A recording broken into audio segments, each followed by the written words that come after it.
Welcome back to some more Monster Train 2 Monster Action. Hope you are doing well myself. This is going to be a little bit different. This is not going to be a gameplay video. I'm just kind of doing this. No notes taken down at the moment, but off the cuff doing my initial thoughts on the Monster Train 2 Lost Arsenal content update. So my thoughts on the new cards, the balance changes. We're going to see how this goes, how many water breaks I need to take to do this. That's what we're going to talk about. Don't worry, I will return with more train content. Now, I will say, if we do check my logbook real quick, but not the logbook, run history. I've really only done these 2 runs since the patch has released. So I've done one random, I've done one formerly impossible seed since the patch has come out. So I have not explored a lot, which is also why I'm going to be switching between the patch notes in here, because I'm pretty sure it's not going to show me the new cards because I haven't discovered them, right? Yeah. Since I haven't seen a lot of the new cards, it's not going to show them to me. So I'm going to jump in and out of the patch notes, but I am going to have the logbook up just because it's going to make it easier when I do want to look at cards. But hey, let's look at those patch notes. So there we go. Monster Train 2 Lost Arsenal patch notes. Got new clans, new room cards, new balance. But we're going to talk about things as they come up. So first off, a new card number 1, Echo Vault. So there's a lot of new rooms in general because of all these room updates. It's going to make some of the old favorites you might have a little bit more difficult to find. You know, those mirror rooms, those inferno rooms, but these all have their good powers. So Echo Vault, I think this is a pretty good card. It's a 2 cost at the end of the turn. The last spell played on this floor is played again. I think this is slightly above average for power levels. You do have to, obviously play a good spell on that floor. But for example, you play like a 3 cost, 4 cost spell, it's a lot of ember and power value. Now, there's a few things that are not fully clear on Echo Vault when you first play it. Some I have noticed by watching couple of background videos while I do other things, or for my run or 2 itself. So things like when you target a unit and that unit dies, what happens to the copy spell? Well, it kind of picks a random unit on the same side, I think. It's not position because it can change, but it does still target the same side of the room. It does fully repeat whatever you have when you do the mix abilities. So if you mix something and you have your infusion and you cast your infusion in Echo Vault, it will fully copy that mix part. X cost spells, it repeats X cost spells as 0s, so that's a little bit of a bummer. And despite how it might read, end of the turn, the last spell played on this floor is played again, it doesn't look back at past turns. So if you play, let's say, an Inferno in the Echo Vault room, end of the turn is going to copy the Inferno because it was your last spell played. Next turn, if you don't play any spells in that floor again, it will not cast the Inferno again. It will just do nothing. So that's something to keep in mind. It also does nothing if, I believe, you cast all your spells before playing the Echo Vault. But in general, I think this is going to be a pretty good card. It's going to do some weird things. I think it's kind of with Mirror Room, where if it's good, it's really good, and if it's not good, it's just decent. Now, the next room on this list, though, I think is really strong. Weapons Cache. Weapons Cache is what if all of your weapons had deployable and -2 ember. This is insane value. Why this is only 1 ember, I do not know. This should be at least a 2 ember room. You buy it, You put deployable on it, you pop it in your room, you plop down your other units, get all your equipments free, play another deployable room if you want, and you have so much value. This is an insane card. I think this is, yeah, really, really strong. I'm not going to say much more there because it is just that strong. Oh, did I read that fully? When you summon a friendly unit, draw an equipment, apply -2 Ember. Yeah, just insane. Okay, and I'm pretty sure this also still, once again, worked with fun guys. Draw all those equipments. You can, of course, slight other strategies. Graft units. You can let the graft unit die. Have the graft equipment shuffle into your deck, then play a unit again later, and then draw it again for -2 cost. This helps with all those, 1 cost graft equipments that you have in Laz League. It also, I believe, this Ember reduction stays. I have not tested this, but if it does, that's great, because then you can have a 4 cost equipment, play a unit. Now it's 2 cost, let it shuffle in, play your next unit on the next turn. Now it's 0 cost, a lot of value. Alright, Exile's Diadem. Equipment, 10 health, 1 Ember, -2 size, cannot reduce below size of 1. This is decent. This is something you don't always want or need. And it's not even equipment you necessarily will keep on your unit the whole entire fight. This is something where you have especially 3 size champions, so your Wildingtons, your Lady Gildas, your Lord Phoenixes, all those large champions, your Penumbra. You deploy with this, you put that on there, reduce to one side, fill out the rest of the floor, and then you can replace it again. That's the kind of niche I see the Diadem going into. It's a decent card for that. It's not like, yes, I definitely want this, because you can always take, floor space and save yourself the Ember. So it's not required. It doesn't do something too unique you can't get other places guaranteed because of floor space, but it definitely has great uses as minimizing your champion size, or I guess a large banner unit, minimizing its size and then making it grow once you have filled the floor out. So that's slightly average. I don't have a tier list up, sorry, no pictures of that, but at average. So we got above average, B plus A range. We got an S tier weapons cache. We got, depends how you define average, right? Is C average? Is B average? We'll just say average, okay? Average strength. It has its roles, so maybe C not being bad, but C being usable. I'm just not seeking it out. Iron Tongue. 2 Ember, 10 health, sweep equipment. This unit's attack is set to 30 and cannot be changed. So this card, I know some people are really big on it. Some people, myself in this other category, are not as super big into it. I think this is a decent equipment. It's not the most amazing thing ever, but it does have several things going for it. And one of those is a lot of runs you have some sort of small non-banner unit or small one-size banner unit who's more of a utility unit. Something that's just kind of providing value be on the floor with you and not because you need its attack.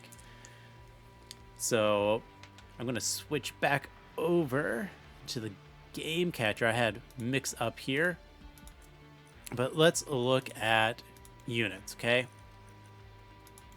So if we look at units, this is something you might put on, let's say, a Punk Shredder, a Lead Songbird. So like these type of units, it's decent with them.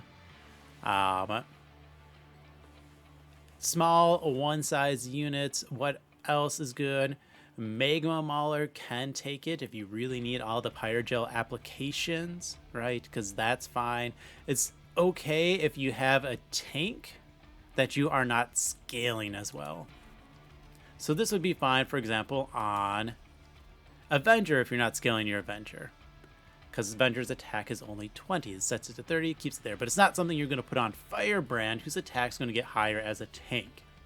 So you can put it on like a tank like Guildmonger. You can put it on Magma Mauler to sweep for Pyrogel. That's decent. Especially then if you have Multi-Strike, it actually increases Iron Tongue's damage. This is a really good card for Miser, though.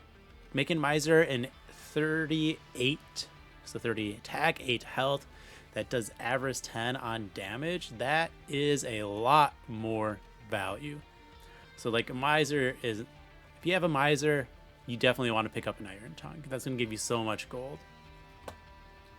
Other units, a lot of these small units, Aura Weaver, Sealy, Priestess, Meddler, Pixie, Mooncaller, all of those are pretty good. Nightingale, you could do it, except now Nightingale, and we'll get to Nightingale in a bit later on when we talk about Luna. Nightingale is a unit you want with the new Silence Room anyways, the New Moon rune. So it's not like you're going to be not scaling Nightingale's attack. So you want to scale this attack with a Silent, with the room card that, you know, was always New Moon, giving silent units plus 50 attack each round. You can put it on Silent Sentinel. Silent Sentinel is theirs to tank damage and heal back up. So this is another great target. So you're putting this on tanks, you're putting it on utility units, Inoki, Green Recruit, Death Caps, Scrivener. Puffball is a fine one for it. It's not that there's not better cards you can, or equipments you can put on these units, but this is serviceable for all of them. You just kind of put it on your tank, you put it on the unit behind your tank, and now you're clearing backlines. And so it just provides backline value. Colonel is fine for it throughout your run, and you're really looking for tanks. You're looking for one-size units. Now, there are a few exception units, so once again, Miser is definitely a unit I can see putting this on just as pure value. There are other ones that are good. I'm going to point out one that I know does not work, and that's Animus of Speed. So you might think, hey, I'm going to give my Animus of Speed quick, or it has quick. I'm going to give it sweep. I'm going to use its new ability, Swift Shot, which we will see when I get to the notes. Might as well talk about that briefly, but it makes you attack any unit. You're like, I will attack a unit and I'll sweep the floor. That does not work. Swift Shot only hits one unit even when you have sweep. So, non-bow there. Just going to warn you off on that. Miser's great. I would actually say Branded Warrior is decent, because it applies rage to the full floor. So you give this quick sweep, you're clearing out, 1 to 3 backliners, let's say. That's a lot of good damage scaling to the rest of your floor, even though the Branded Warrior themselves is not scaling. It's also good because with not Paraffin Thug, Paraffin Enforcer. Because once again, this is providing scaling to the rest of the floor, and so if you're scaling 2 to 3 other units with these sweep attacks, that's really strong. So Miser, Paraffin Enforcer, Branded Warrior, those are all good ones. I'm trying to remember if there's other ones. Lazarus League, it's good, but not fully. I'm iffy on how good it's going to be on Plague Doctor, because it's great on Plague Doctor. In fact, you're implying stable to the full floor. But once you kill that first unit, you are often killing the rest of the backliners before you get the unstable damage. So it's not like doing 300 unstable damage in a wave. It's doing, one instance of 30, then killing off the other weak backliners. Maybe if there's a slightly stronger one, you might get 2 or 3 triggers, but you're not getting, a trigger for every those waves where you have like 3 12 ones. You're not getting the trigger on all of them. You'd only get the trigger, I believe, on the first one you kill. Hellhorned, I talked about the main one, Branded Warrior. Rail Beater, though, is another great one for this, just because then you get melee weakness across the floor. Yeah, so there's definitely some cards where this is really nice on.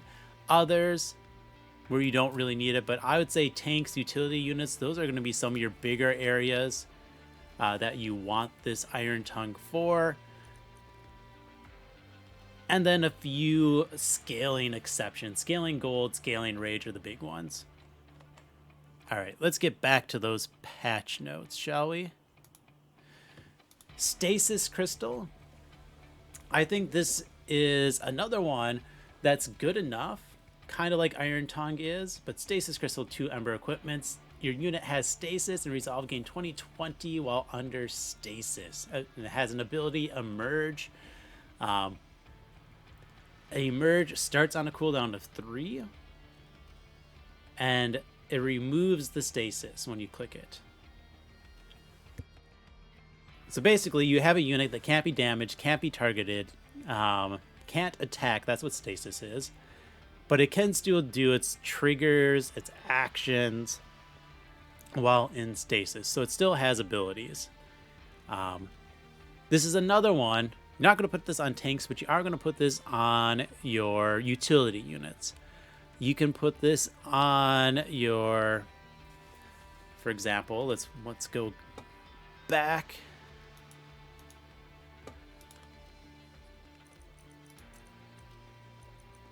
So, for example, you could put this on Spore Launcher. Spore Launcher is a 30/30. You typically want like a small snow dualism on there.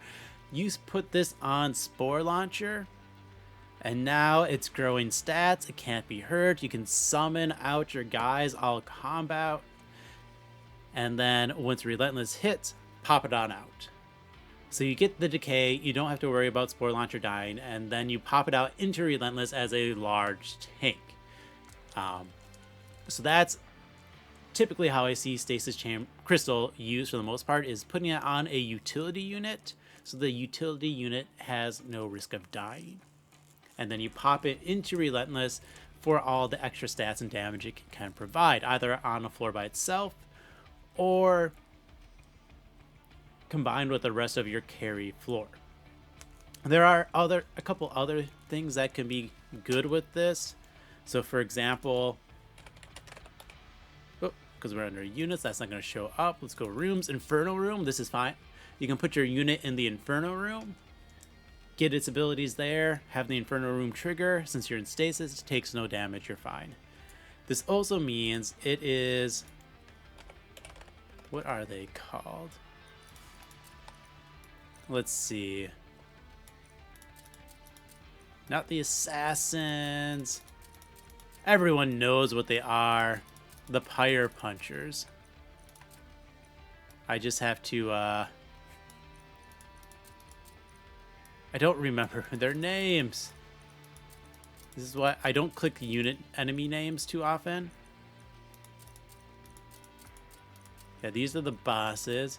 Oh, I mean, it can be, okay. We'll just go with the Pyre Hunter here. Any unit that does damage on empty floors. So Pyre Hunter, the big 425 units that deal 5 damage. Savagery, the stasis counts as being a unit there. So you're not going to take damage on that floor, even if it's the only unit present. It also will block Dominion's Corruption. So Dominion has the resolve, apply 5 corruption. The stasis unit, if it's in front, will block that. It'll be like, hey, I'm the front unit, give me the corruption. And then Dominion will be like, I can't target you, and it just blocks it. So it's good at being an empty body to prevent floor effects. It's good at keeping your utility units alive to keep providing utility, and then popping it into Relentless in any of those situations for a lot of value. Clan cards. So each of the new Monster Train 2 clans got their own rares as well. So Banished got Heaven's Word, consume 2-cost spell, ascend friendly units, and advance the highest health friendly unit on the new floor. This is an interesting one. What if you wanted to make one giant to make a floor all at once? Great. This is also really good for triggering a bunch of shifts at once.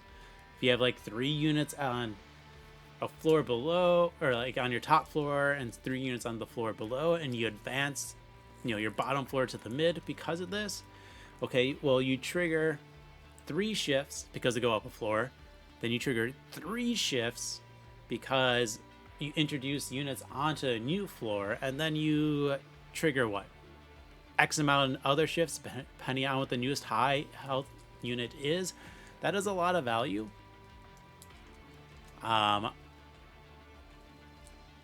that's about what I can say. It's great for an overstack. It's great for a lot of value. Now, you do already have a Rising Rage in the clan. That's not at rare. Easier to plan around. Heaven's Word is a card I think you pick up when you're already planning on doing ascend-based strategies for overstacking.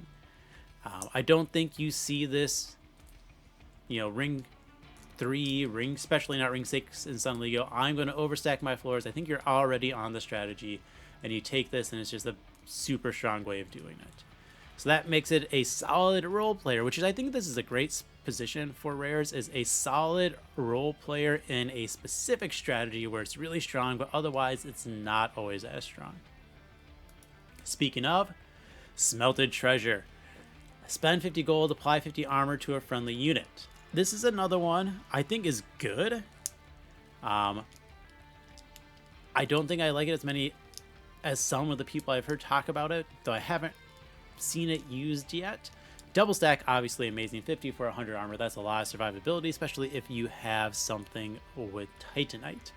Now, that being said, this is the only strictly defensive card in Pyreborne, okay?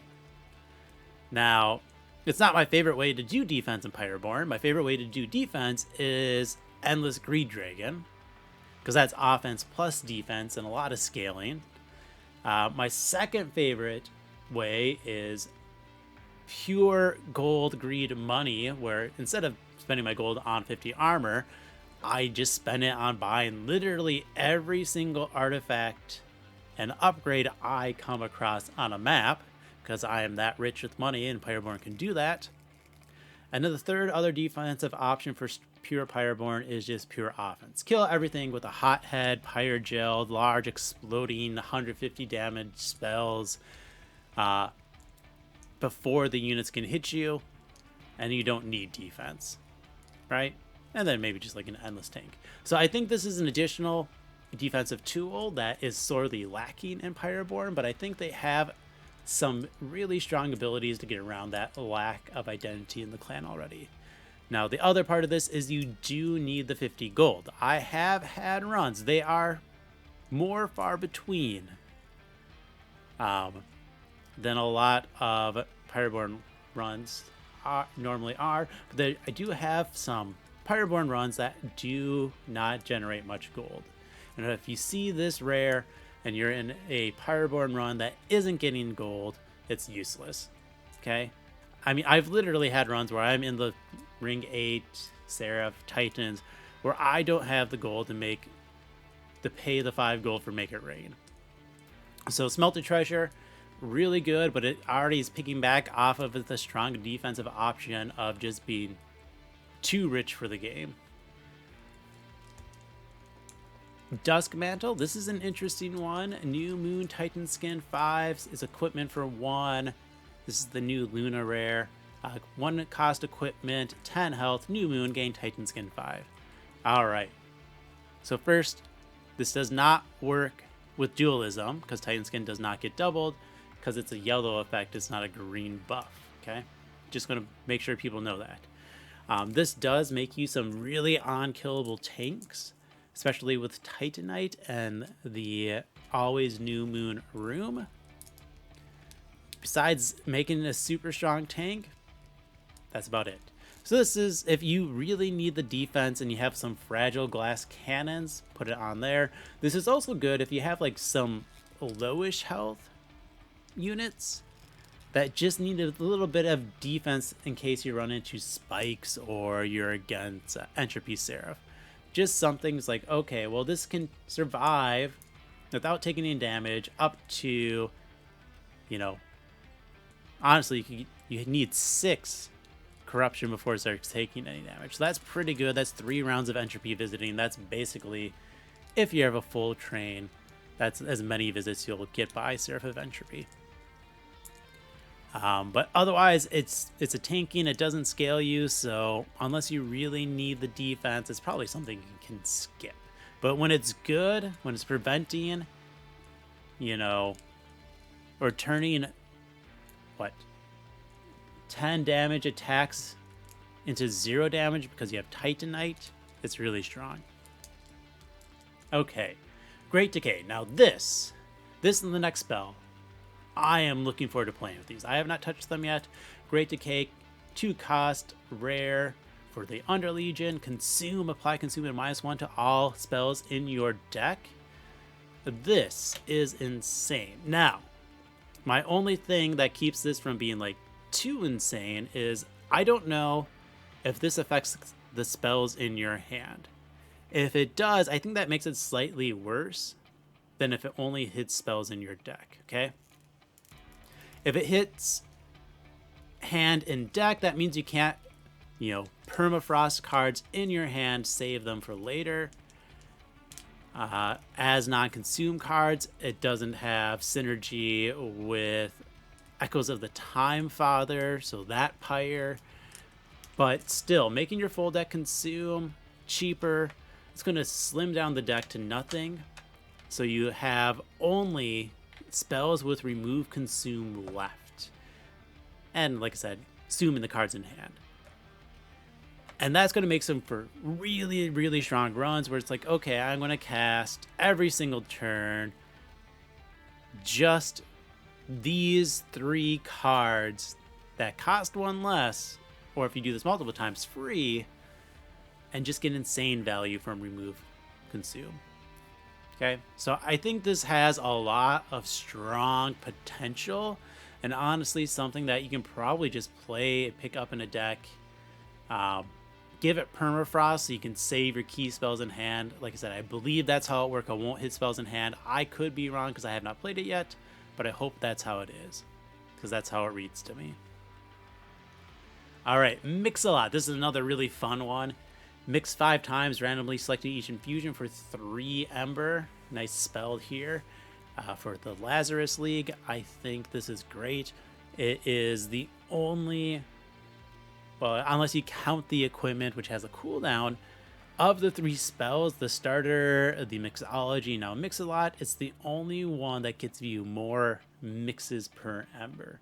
Now, they are random, so that could give you a bunch of stuff you don't care about. However, you can at least, if you already have mix cards, mix the color you want, then mix 5 times randomly into that color. And you're bound to at least get a couple of hits that are going to be super good for you and make a really strong infusion.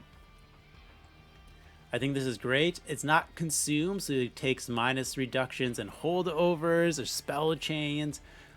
It works really well with the Echo Vault. You mix in a room for 5, and a turn, mix again for another 5. So I think, even though it's random, this is going to provide a lot more value than you might think, okay? So of these cards, I honestly think the biggest winners are going to be Weapons Cache. I think this is a top tier card. I think Iron Tongue is the most overrated. It's still good, but I think people are too caught up. That 30 attack flat means you can't scale higher. It also means you can't get sapped lower, but you can't scale higher. And I think that's going to be not as strong as people think. Of the spells, I think the Great Decay and then Mix-a-Lot are the big winners. All right. Quality of life features. Titan Trials, you can automatically toggle them on in the options. So instead of remembering to toggle them each time, they're on automatically. This is only the Titan Trials, not the other trials. And you do have to be careful of your muscle memory of trying to turn them on and then accidentally turning them off. You have a Titan Cup for Titan victories at Covenant 10. This is very nice. My only sad thing about this, and I'm going to jump back into the game. If we look at personal records, so I'm not sure how to see my records. Actually, if I go into a run, will it show my Titan Cup here? I'm not sure. Yeah, it doesn't count your previously won runs before the patch hit. So this huge streak I have of Covenant 10 wins with Titan victories is not counted in my win streak of actual Titan victories. So that's down to a 1. So that's a little bit disappointing. But otherwise, that's really cool now that they have that. All right. Some just additional ones I'm trying to think. Yeah, these, if you play with mutators, some UIs, some things that make life easier. But those are the actual gameplay ones that are cool. All right, other changes. Banished Bloodsuit. Penitent's Bloodsuit now costs 0. So you know what? For these changes, I think I'm just going to go back to the logbook so we can look at the cards. So let's do that. All right. So Bloodsuit now costs 0. Okay, this is fine. I still don't think I'm going to really want to draft this too often. But hey, now at least when I draw it, I don't have to think about playing it out when I have it as a starter. It doesn't answer how do we make this better into the end game. It just means you definitely are going to play it in the early game when you have it. That's fine. Spike of the Banished. Here we go. It's right here. Now is up from 3 to 4x Valor. I think that's great because that puts it... Whoops. If we look at Valor, of course it's not going to... Let's go to spells. Okay. That puts it at a better ratio than Divinity. Divinity's 3 1/3 for each Ember. This is now 4 for each Ember. So that's actually good Ember value. Better than you can get before. So I think that makes it a lot more pickable. So that is great. They fixed a bug where Celestial Cascade. So the artifact made it seem like perma-scaling Fel was gaining extra permanent valor. It's not, so they fixed that. They fixed a bug where Wings Radiance now actually accounts for double stack when you play it, which is good. So that's great. Okay. Pyreborne changes. So, Miser... Oh, Miser... There's a couple of things in the patch notes that they said they changed, but they have already been previously changed. Like, the Miser has been 8/8 for a while, so we're going to ignore that. Ah, this is a fun one. Gilded Egg. So I guess we'll have to go into the champion paths. There we go. So the Gilded Egg and the cohorts, those eggs used to not be able to attack. They all had 0 attack, but they used to not be able to attack at all, even if you tried to scale their attack. Now you can scale their attack and make them attack. That's actually kind of useful because Gilda herself is a pretty good tank for the egg. Okay. The egg is also another... The egg and Bone Dog, I should say, is another great one for the stasis ability. Pop it on there. Now they can't die until Relentless. Pop it into Relentless if you need it to attack. Awesome. What's this one? Fix Pyreborne's insignia persisting until the end of battle instead of unit death. So Pyreborne's insignia. Which one is that?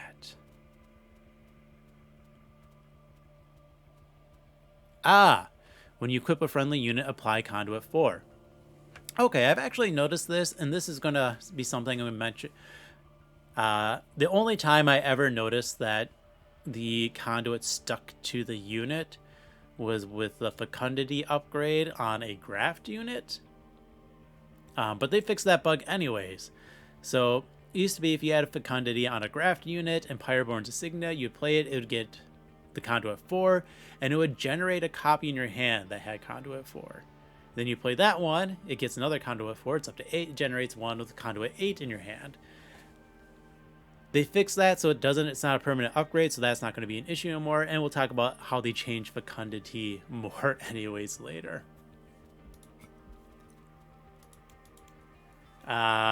We also have, for change, Payoff.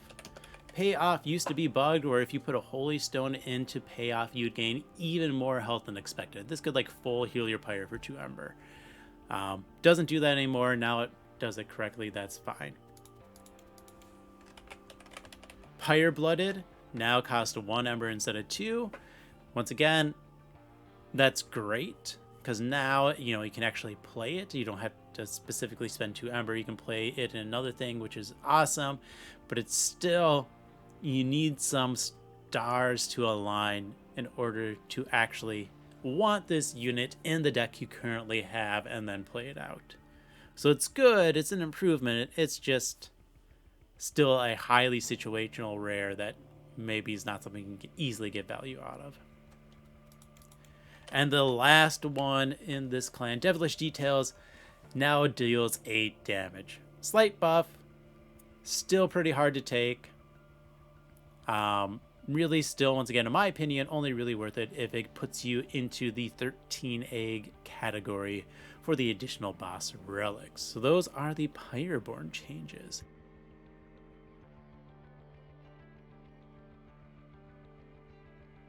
Up next is the Luna Coven. Oh boy. Scrivener. The cost reduction is now fixed, so now it does stack. That's good. So if I was in Luna Coven, let's say I took a Moonbeam or any of their expensive spells, which they have quite a few of, like Celestial Storm, and I hit that spell multiple times, it'd always still just be -1. Now those -1 stack, so the Celestial Storm would become 2 costs, and then 1 cost, and then 0 cost if I hit it repeatedly. That's a good bug fix.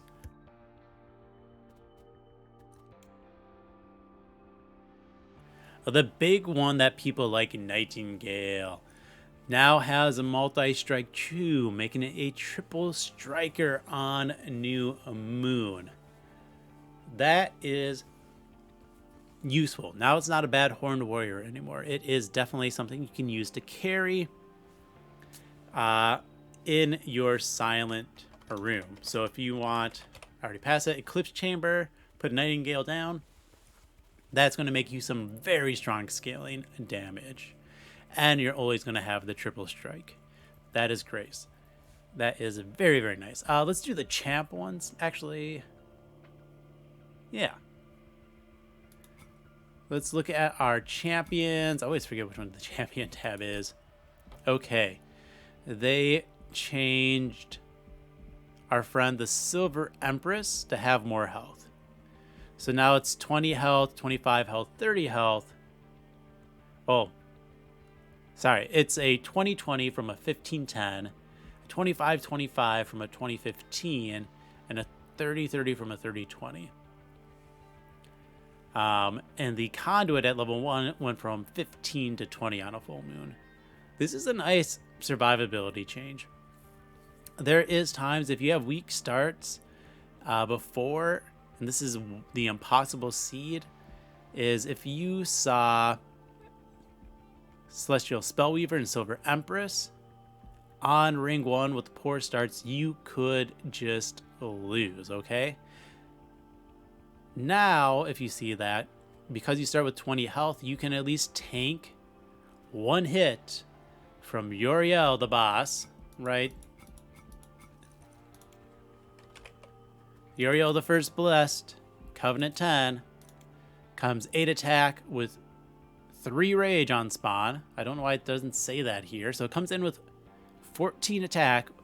So it one-shots anything with 10 or lesser attack automatically. So if you have a start where all of your units, because you're Pyre Dominion, it's 10 or lesser attack, it just wipes you, no recourse, you lose, basically. But now that the Empress has more attack, you at least avoid that particular auto lose seed. Also in the champions, our Dune, our Hierophant 1 no longer does double armor to silent units, but scales their attack 1, 2, and 3 attack.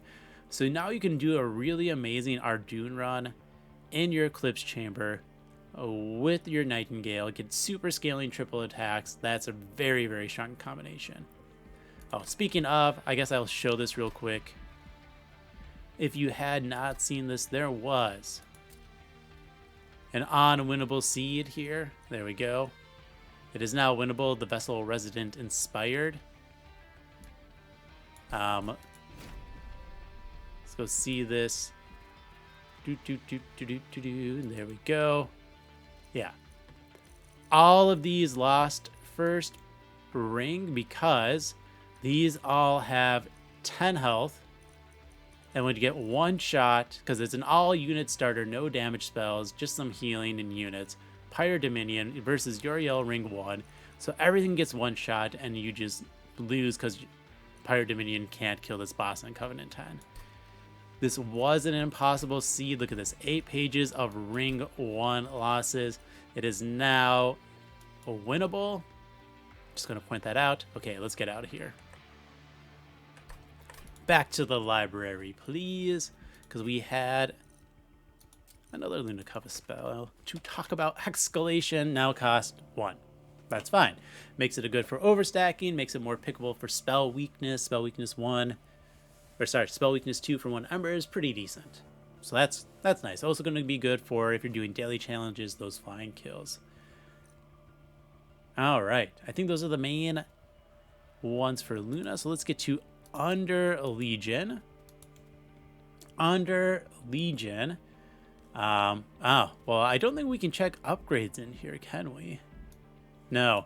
So their upgrade, the Mossy Stone, now also gives plus 10 health on top of the 10 regen. So that's good. It makes it more pickable. It also is a minor buff for Malka's Pyre, right? Minor buff for Malka's Pyre. Now that you get Mossy Stone on units, it's not just 10 regeneration, it is also 10 health. So that's decent for that. Well, let's see. There's a lot of evolutionary instinct changes. So this is our here. So when a unit has a third unique status effect applied to it, propagate 2. Yeah, that was changed. Well, it wasn't changed. Sorry, the bugs were fixed. If something had multiple buffs, debuffs applied to it at the same time, it would trigger multiple times. Same thing. There's hidden statuses that would also trigger this. Those are gone. So that's great. Now, the big things for them is the change to their champions. So let's actually look at the small one. And that's simply, I believe, Madam Lionsbane. At level 3. Now it gives plus 5 stacks of the decay instead of plus 4. Yay, small change, whatever. Okay.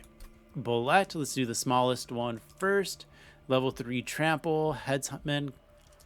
100 to 60 attack, used to be a 100 attack.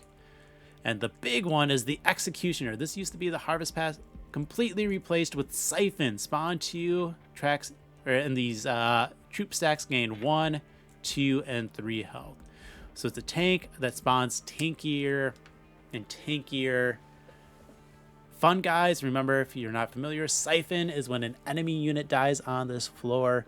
So this is, it's good. It's if you need a tanky one. I do think you kind of, now this is a really good one, honestly, if you have something like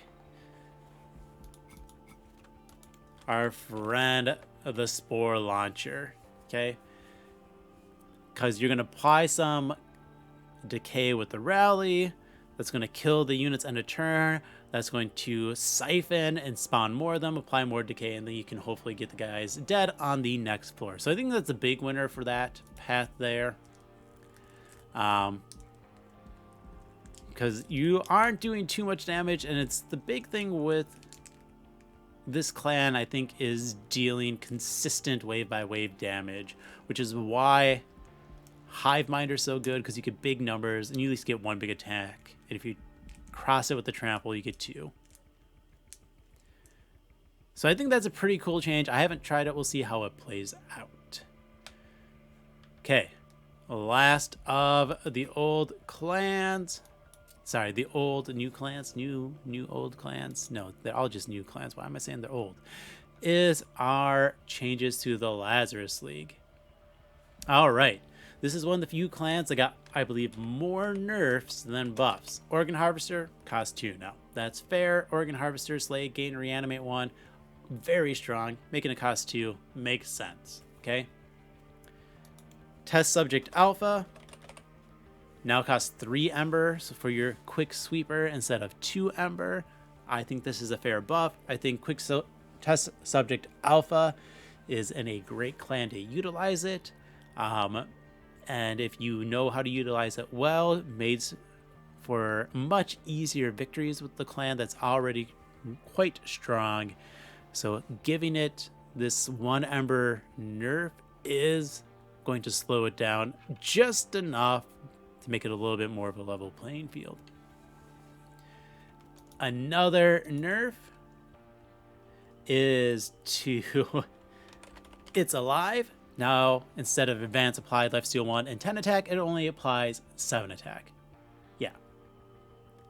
So, nerf, nerf, nerf. We'll have one more pure nerf and one side grade. And that's with Baron Grail. Let's look at our level 1s. So, the It Hungers had its health reduced at each level. So it went from 25 to 20 health. The Hungers, by the way, is the Devour path. It's reduced to 20 health at path 1. It went from 45 to 40 health at path 2, and from 85 to 80 health at path 3.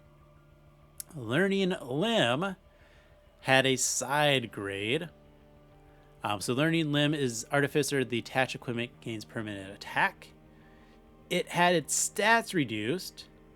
So I guess it technically reduced changed. It lost 5 attack on path 1.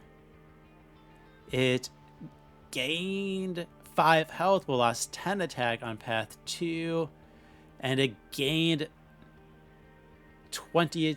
It lost 20 attack and gained 20 health on path 3. Oh, no, I have my numbers backwards. Okay. Last 5 attack path 1. It lost 10 attack path 2 but gained 5 health. Lost 20 attack path 3 but gained 20 health.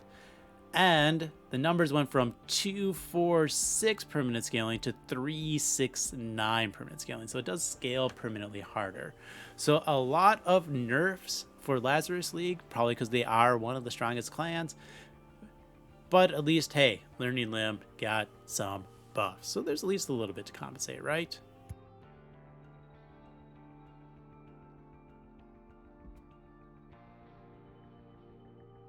Okay, clanless changes. This is one of the ones where I wish I could bring up upgrades once again. So for example, Savage Spirit, this is the upgrade. So the event where you can choose from Titan at 5, Revenge gain Rage, or a unit gains 2 attack for every missing health. That upgrade now also gives you 40 health. So instead of just giving you attack for missing health, it also makes your unit tankier by giving a 40 health. That's great. Our Pyres. Oh, is there not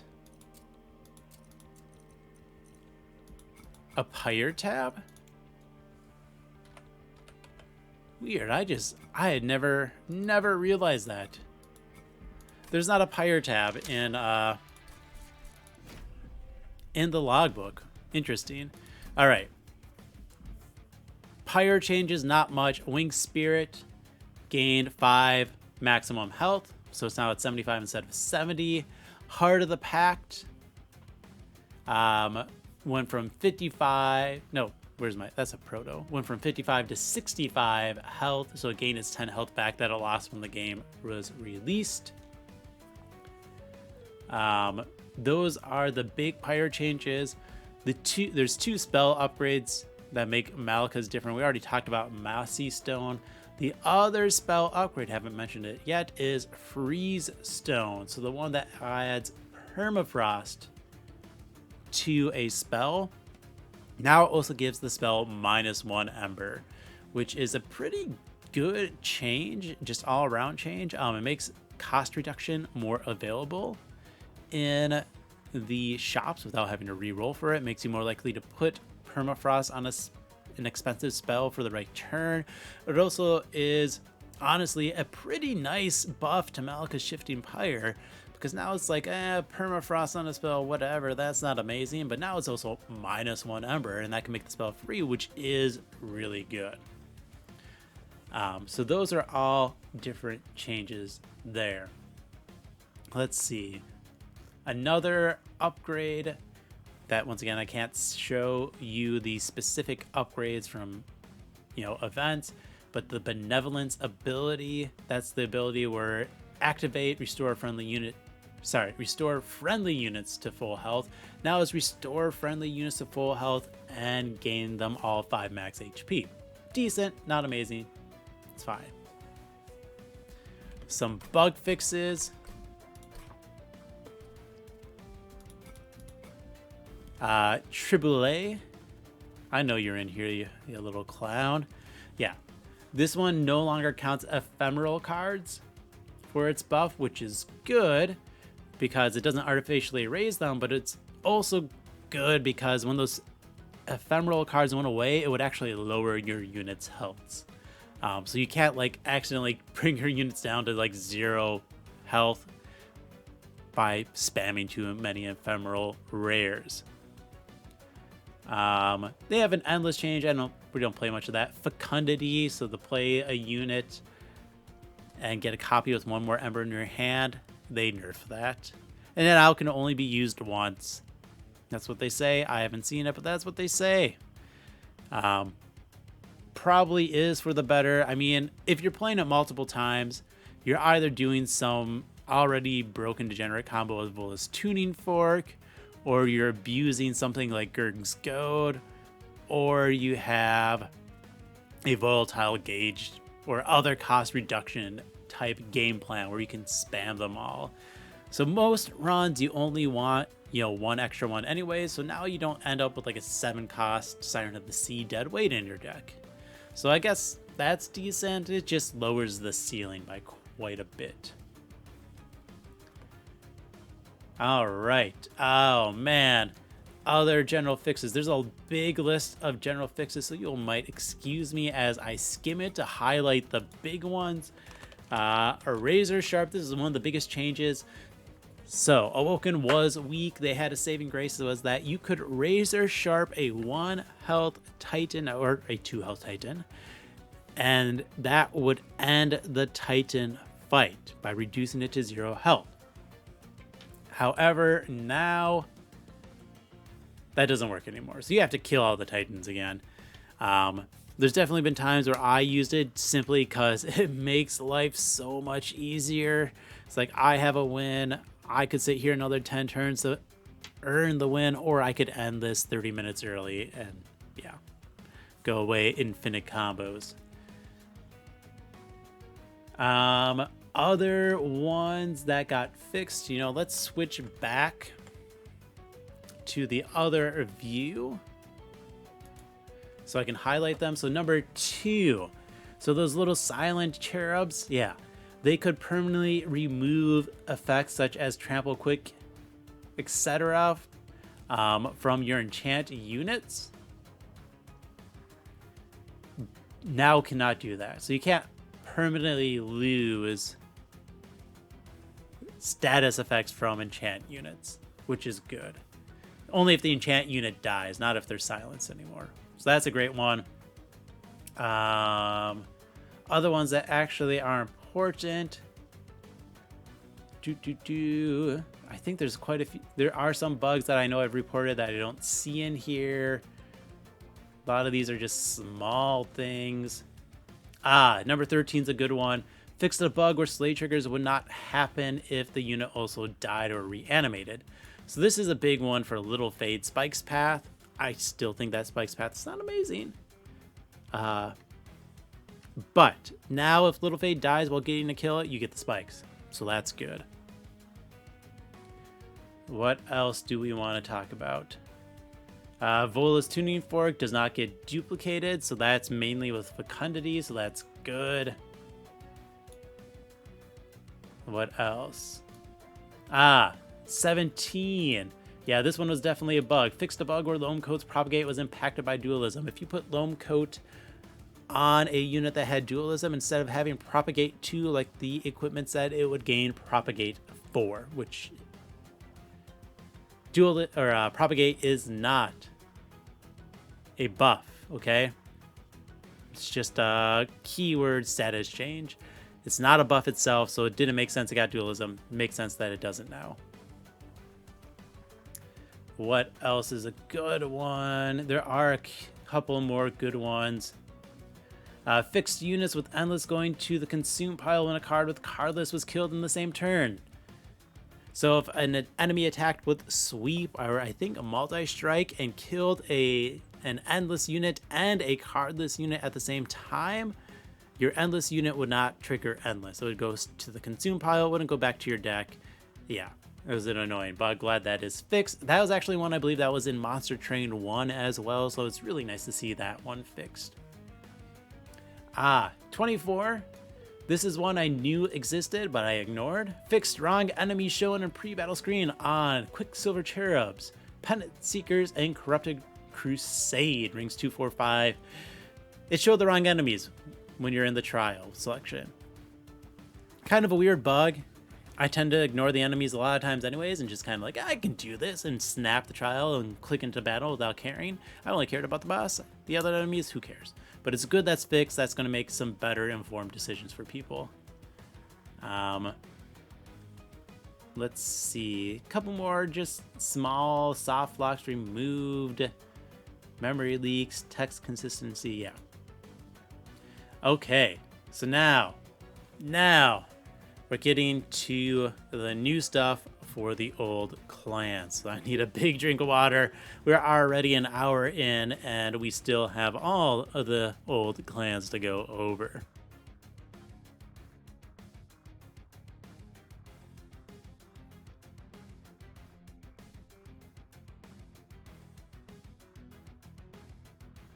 New Hellhorned Room, the Rage Room 1 Ember Rare. Friendly units gain Rage 2 on Strike and Revenge. You hit a unit, you get hit, gain some scaling. I think this is fine. It's going to outscale the plus 15 attack room. I don't think it's like amazing. I don't think you need this. This is not something you want as your only scaling, but it is good supplemental scaling, okay? So take it if you just want some extra numbers to go big, which is good because you do need the extra numbers to go big against 500 health enemies. Awoken, Old Growth, 1 cost equipment, rare, rejuvenate, gain 10 max health, and it starts with plus 10 max health. This is really nice for Awoken, whose strategy of defense is a giant health pool. This is going to help them with that because, yeah, that's the main thing. It's going to help their giant health pool defense. So this is good for especially things like Thorned Hollow, which you want hit a lot. It can be good for your fragile backliners. This is especially nice with Banished, when you can plop this in a merged equipment with Wings Radiance to get a lot of damage, or either of our Body Slam Bro abilities for their units, because those are based on their current health. Also, plus 10 max health, once again, doubly effective with Titanite, so it makes a very strong tank. Frost Piercer, Stygian Guard, 2 cost, 5 attack equipment, strike, apply frostbite equal to half the damage dealt. This is another one that is, honestly, I think it's stronger than it looks. It's going to chip away bosses really well. So this is, and if you have a sweeper, it's going to wipe out waves more than you already could. You are going to get hit, obviously, because of the frostbite. But I think this is a great card for that extra damage on tanky units and relentless units, just to make sure they die before, you know, your pirate does. So I think this is strong, and it's going to do a great job. Resin Blades, 2 cost, rare equipment for the Melting Remnant, Burnout 1, a multi-strike 1, return to hand when equipped unit is destroyed. So this is our Draft Infusion as an equipment, and the nice thing about it, it just constantly returns back to you. So if you can't keep the burnout going, you get it back, you can replay it. So this does mean you can haul it hauls away your floor and then re-equip it, which is very nice. It's kind of like a built-in graft on the equipment specifically. Otherwise, obviously, multi-strike 1, that's a strong thing. So if you have some burnout extension, this is a strong equipment card. Glutton's Maw, the Umbra rare equipment, 2-cost ability, Chomp. Now, here does not show the tooltips or the information about Chomp. I don't have it in my logbook, so I can't show you there. But here's what Chomp does. It gives you +15/+15 when you eat a unit. Well, let me rephrase that. The ability, you activate it, you kill one of your own friendly units. It gives the Chomper +15/+15. So you could eat a morsel, you could eat an imp, you could eat anything, gives you +15/+15 for eating it. The other additional bonuses, it will trigger both hunger and gorge. So, well, not gorge. It'll trigger, excuse me, not hunger. It'll trigger gorge, I believe. So it triggers when this unit eats a unit. So your Crucible Corruptors, your Crucible Wardens, all of these, let me just pull them up.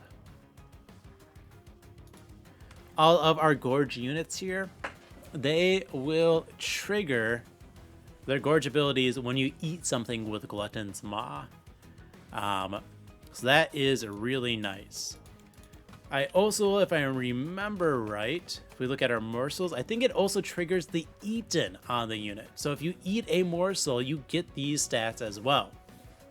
Which actually, and I didn't mention this earlier, is a big winner for Primordium.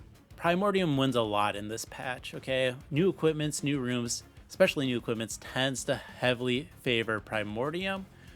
So for example, the big winner, let's look at our friend Primordium. Superfood Primordium. They need to do something about aggressive. It's just so lackluster now. Superfood Primordium. You pass status effects. Amazing with Iron Tongue because you're going to pass on sweep.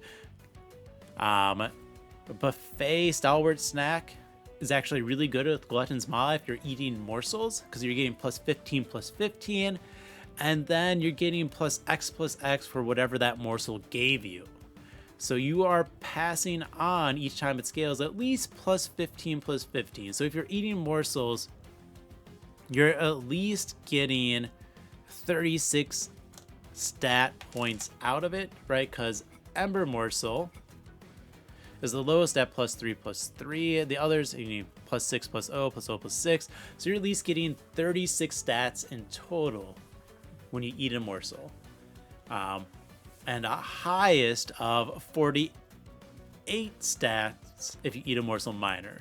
So and also has a cooldown of 1. So you can chomp every single round. This does put it much more on par with like the Stasis Cell where you get +20/+20 or Overgrowth Carapace that's 20/+20. You just need to make sure you sacrifice a unit every single round to make sure you get all of that scaling, which does make it pretty good.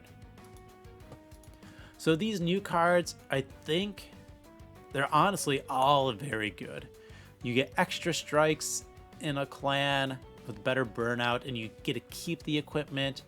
You get some extra scaling for a clan that needs it, which is great. You get some extra defense where honestly, a clan that needs the defense, they need it a lot, but definitely need some additional help sometimes with their defense because healing, just their healing before was not a good plan. Extra killing spell. I think this is the least needed of all of these to fit a niche. I think Stygian is very strong. And you'll see this when we get to their balance changes. And then Glutton's Maw. It's another way to eat morsels outside of combat, which is great. All right. Hellhorned changes. Now these I can go into the logbook and show you, so let us do that. There's a lot of changes to the old plans, okay? So, first up, Fortify is now an equipment that gives Armor 6 Resolve gain Armor 6. This makes it much better early on, where you're going to get this multiple times rather than casting the spell late. I guess it technically makes it weaker because you're not going to do like double stack spell chain end game with it anymore. But it does also serve as a zero cost emerge for equipment. So I think this is both very flavorful change because it looks like an equipment. It's a very good Monster Train 2 update because it's the type of thing that I can easily see Hellhorned having as an equipment. And now it gives the clan more Monster Train flavor by having, well, equipments. I think this is a good one. So instead of armor 8, it gets 6 armor and 6 on resolve. That's great. The next one on the list is an artifact that's on Broken Horn. This is not actually a change, just an update. This now tells you also to keep the Ember from deployment. That was already true. It was great with Herzog's Horde. Now it just states it. Champions also got upgrades. If we look at Wrathful Prince, they got stat increases. So it's went from a 15-15 to a 25-25 path 1. So Wrathful, once again, Slay gain armor, Revenge gain rage. It went to a 35-50 at path 2 from a 25-25, and it went to a 45-75 from a 40-40 at path 3. And went from Revenge 3-4-6 to Revenge 4-5-6, so you get more rage. Seems decent. I still think this is the weakest path. Now, the big winner here is Reaper. Reaper kept the stats, but they gained an ability, Culling. Now, Culling is amazing. It makes a free attack. Now, at level 1, it's a cooldown 6, so this just kind of helps you get, you know, an extra kill, get you started with it. At level 2 of Reaper, it's a cooldown of 3. So you can use this. Level 1, you basically use it once, and then you save it for Relentless. Level 3, you use it every 2 or 3 times in combat, get a few more kills. Level 3 is amazing. Cooldown 1. You are getting bonus slays every single turn if you get this well. So that's a great upgrade. Brawler, no changes, but I will say a 6x5, great target for Iron Tongue. 30 damage, sweep by 5. It's 150, kills most weak to mid-sized units and weakens a lot of things. That's a pretty good one. Okay. The Queen also got some updates.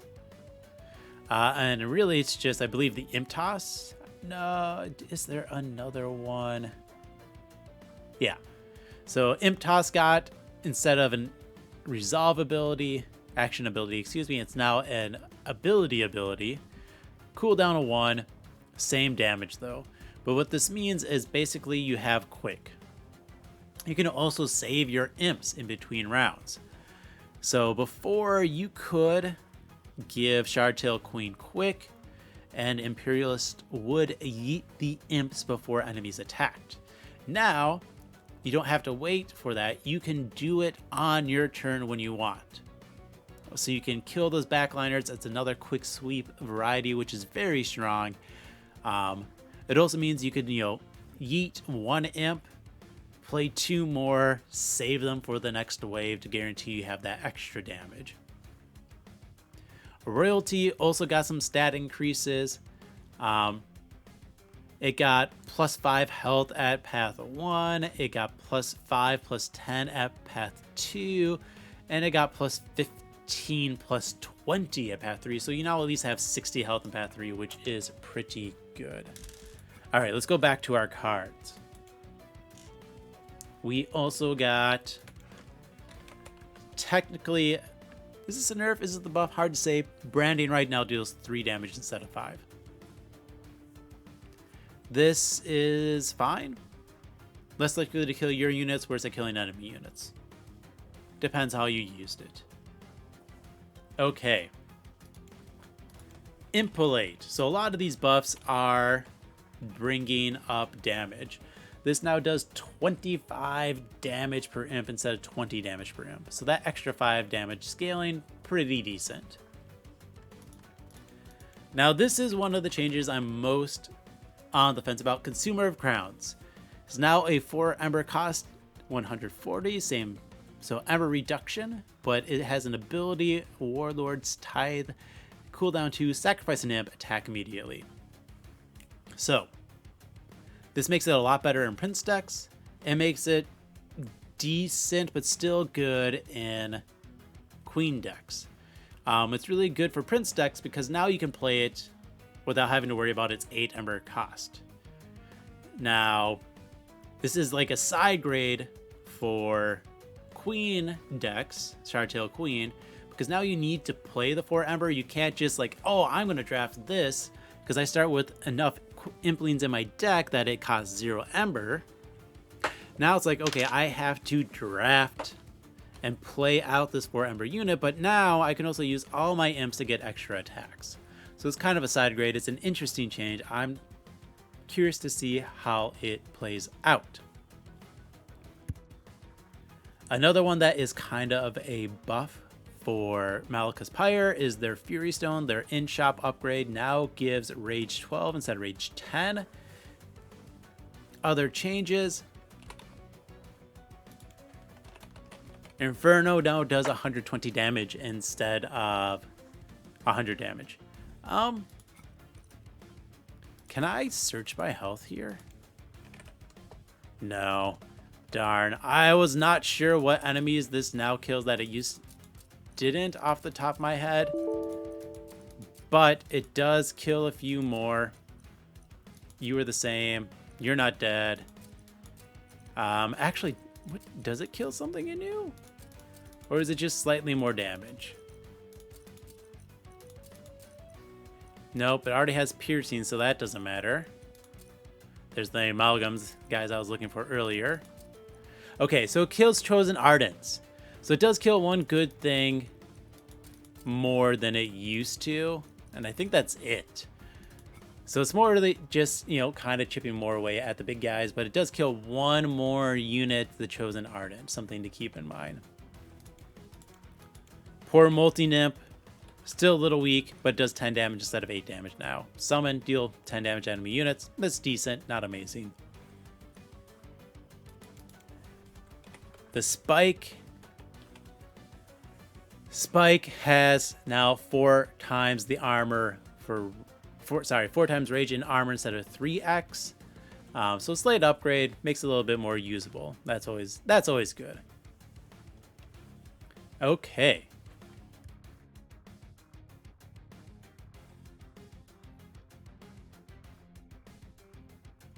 Those are the changes to Hellhorned. I do think the biggest winner for the Hellhorned changes are the champions. Imp Toss, the yeeting of your imps for damage, being an ability is a big change. Reaper, which honestly I think is probably the best path in Monster Train 2 already, now also can attack additional times, making it even stronger. And next up down the list is Awoken. Okay, so they had a big change. So all of them had a spell, an underperforming spell, changed into a room or an equipment card. So we saw, you know, Fortify changed into Fortified Pauldrons. So now it's an equipment that applies armor. Awakening Thicket now is a room. Friendly units have plus 20 max health, restore 10 health on resolve. So this one's decent. Helps trigger a couple extra rejuvenates. That's the biggest thing I could say about it. 20 health sometimes will matter. Play it, get it out. You can actually take the room away, and I think they keep the health, so that's something you can do. Not amazing, but it is decent. Husk Hermit. This is an interesting change. Actually, I think they lowered the attack. It's just on the patch notes. I think it used to be 5 attack. Now it's down to 3, but it gained 5 health and has Revenge, gain plus 3 attack. So this kind of makes it a tanky frontline sweeper. So maybe you don't want quick on it. Maybe you do. But it gives it a little bit more identity than just, hey, I sweep and kill things. Yay me, I'm a plant. Now it actually does get that little bit of scaling, so new identity is cool. I will say this cannot be your only scaling. This is not enough to be your only scaling. Okay, you do need, as always, additional scaling, and unlike its other brother, the Shattered Shell, you don't want to put glass cannon into it, because then it's just going to die. You're not going to get revenge triggers. Shattered Shell takes glass cannon really well, so you can get those big numbers to start out. Animus of Speed has a new ability, Swift Shot. Cooldown 2, attack an enemy unit immediately. This is one of those units, so Husk Hermit, Animus of Speed, I thought were both kind of fine as is. The other one, I mean, Hermit's a sweeper, that's good. Animus of Speed, I think, is much better in Monster Train 2 than 1. In Monster Train 1, it was like an F tier, D tier unit. Now, Animus of Speed was, I would say, a C tier unit. When I saw it, I didn't actively draft it, but if I saw it in my opening, starter deck, I wouldn't say, oh no, this run's going to be horrible. I'd say, okay, I can at least get through the first boss, give it some health, maybe a little bit more attack or a multi-strike, and I can get through the second boss as well. So I think it was fine early, fell off late game unless you could scale it really well. Now, if you can scale it, you can also get an extra attack. I did say earlier, this does not work with Iron Tongue. You don't get sweep attacks, but it does work with multi-strike. If you swift shot with the multi-strike, you do get 2 attacks. So that is nice. We'll save the champion. So let's go to one of the big changes. They really hammered down on Monster Train 1 Infinites. This is one of them. Woken's Rail Spike now has an additional clause, cannot draw additional cards this turn. This is to prevent the easy infinite, especially if you are Pirate of Dominion, of just -2 consuming multiple of these, drawing your whole deck over and over and over, slowly scaling to kill things. Personal opinion, as someone that did a lot of infinites in Monster Train 1,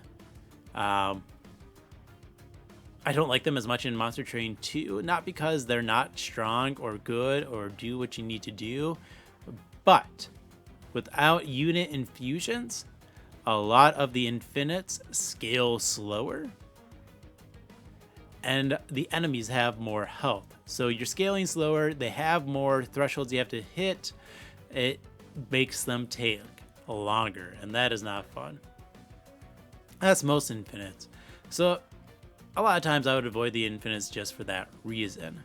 There are some exceptions that scale fast still or do a lot of damage that I would still play, but like Awoken's Rail Spike 1 is probably one I didn't try to aim for too often, and especially not for like truly infinite with it, where I'd spend 20 minutes just trying to kill a boss. Okay, not going to happen. It's just too tedious, not as fun. But they did cut that down.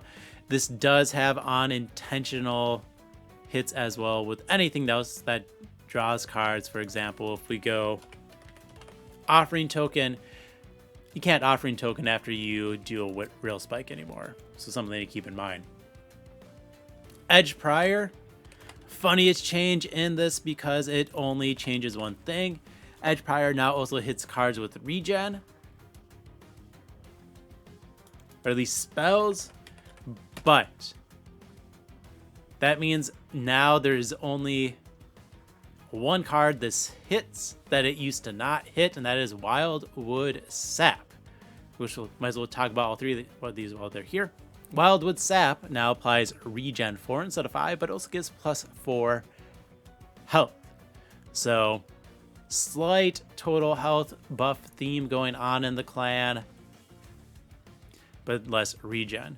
And the reason it only hits 1 is because the other card that only applied regen, Spreading Spores, now also restores 3 health.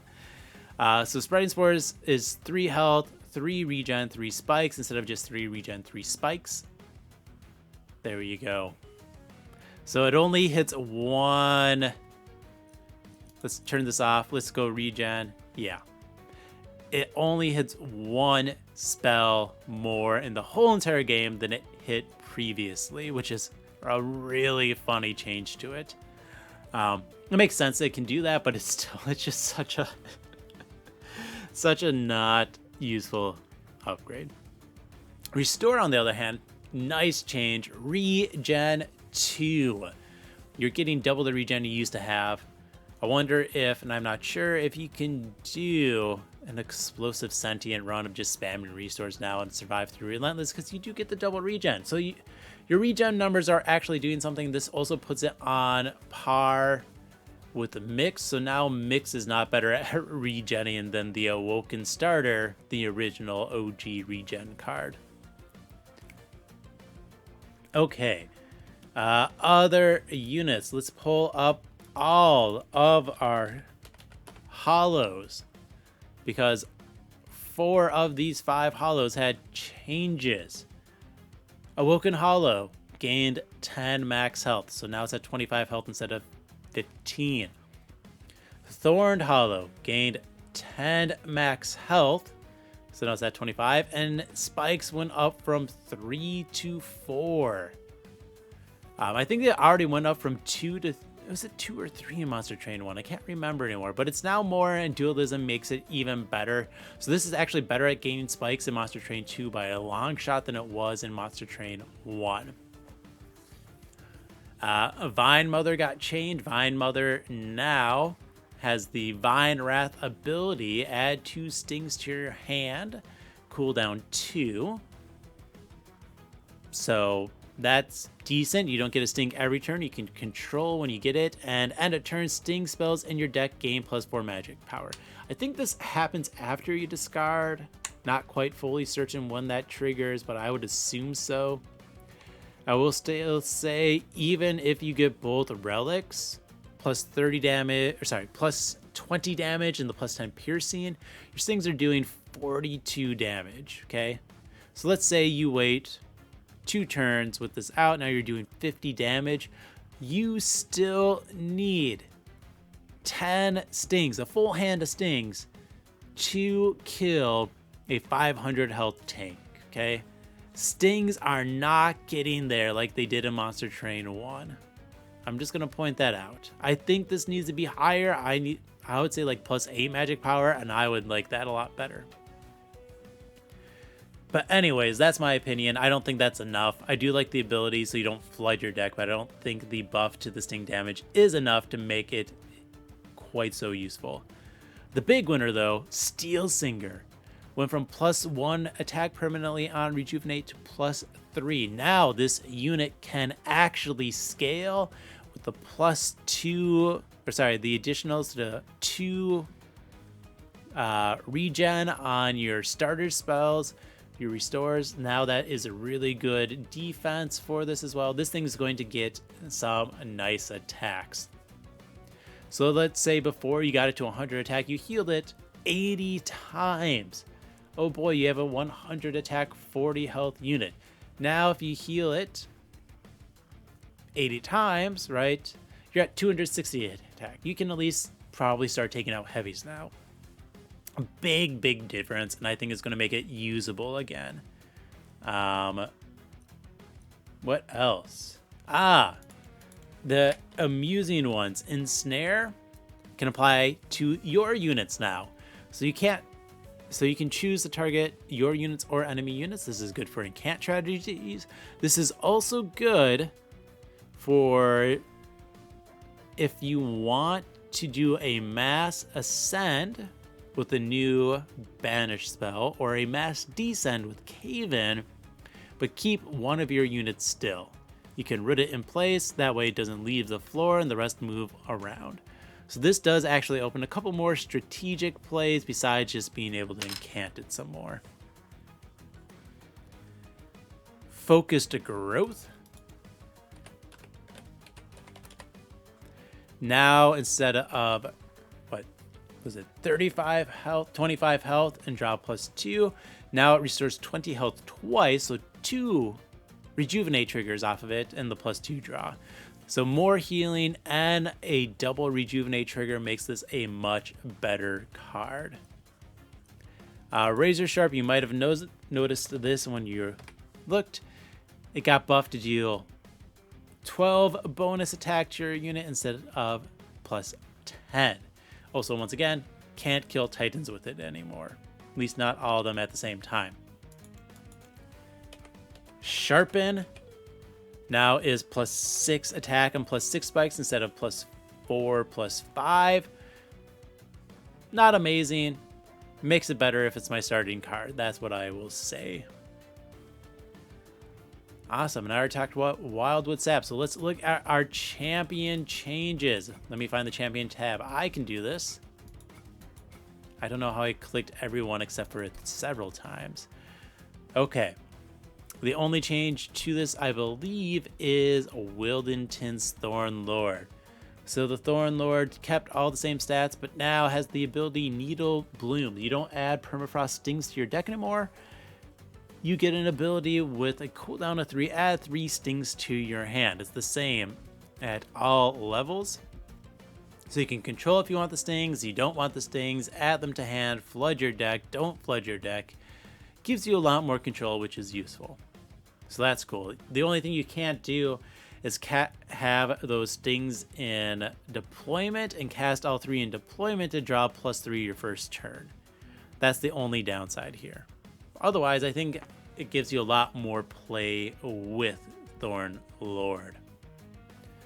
Okay, so that is our Awoken changes. Only 3 more clans to go, and then maybe a couple other small things. I need a small water break, so I'll be right back. All right, so let's continue on.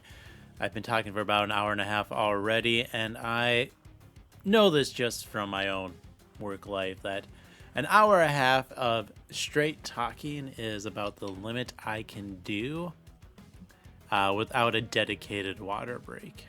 So I'm at the point where I definitely need more water to drink. So I got a refill in my water bottle that I've been muting and drinking from the whole entire time to keep me nice and hydrated. 3 more clans to go. We are getting through this. If you're a trooper sticking through this, that is amazing. Don't worry, I will put in chapters if you're not to see the different sections. We are now going to be on to Stygian, so let's get to the cards. Stygian, much like Lazarus League, one of, and in my personal opinion, probably was, not anymore I don't think, was the strongest clan. I think there's just so much utility, survivability, damage scaling, damage dealing in this clan. It has, even in Monster Train 1, despite people's hate for the friendly Tethys, it was an amazing clan at doing everything. And I think it still is, but I think it got a lot of nerfs that's going to hurt it and bring its power level down at least below Lazarus League. Okay, so first off, the first nerf of many, Siren's Song. Oh, it doesn't like apostrophes.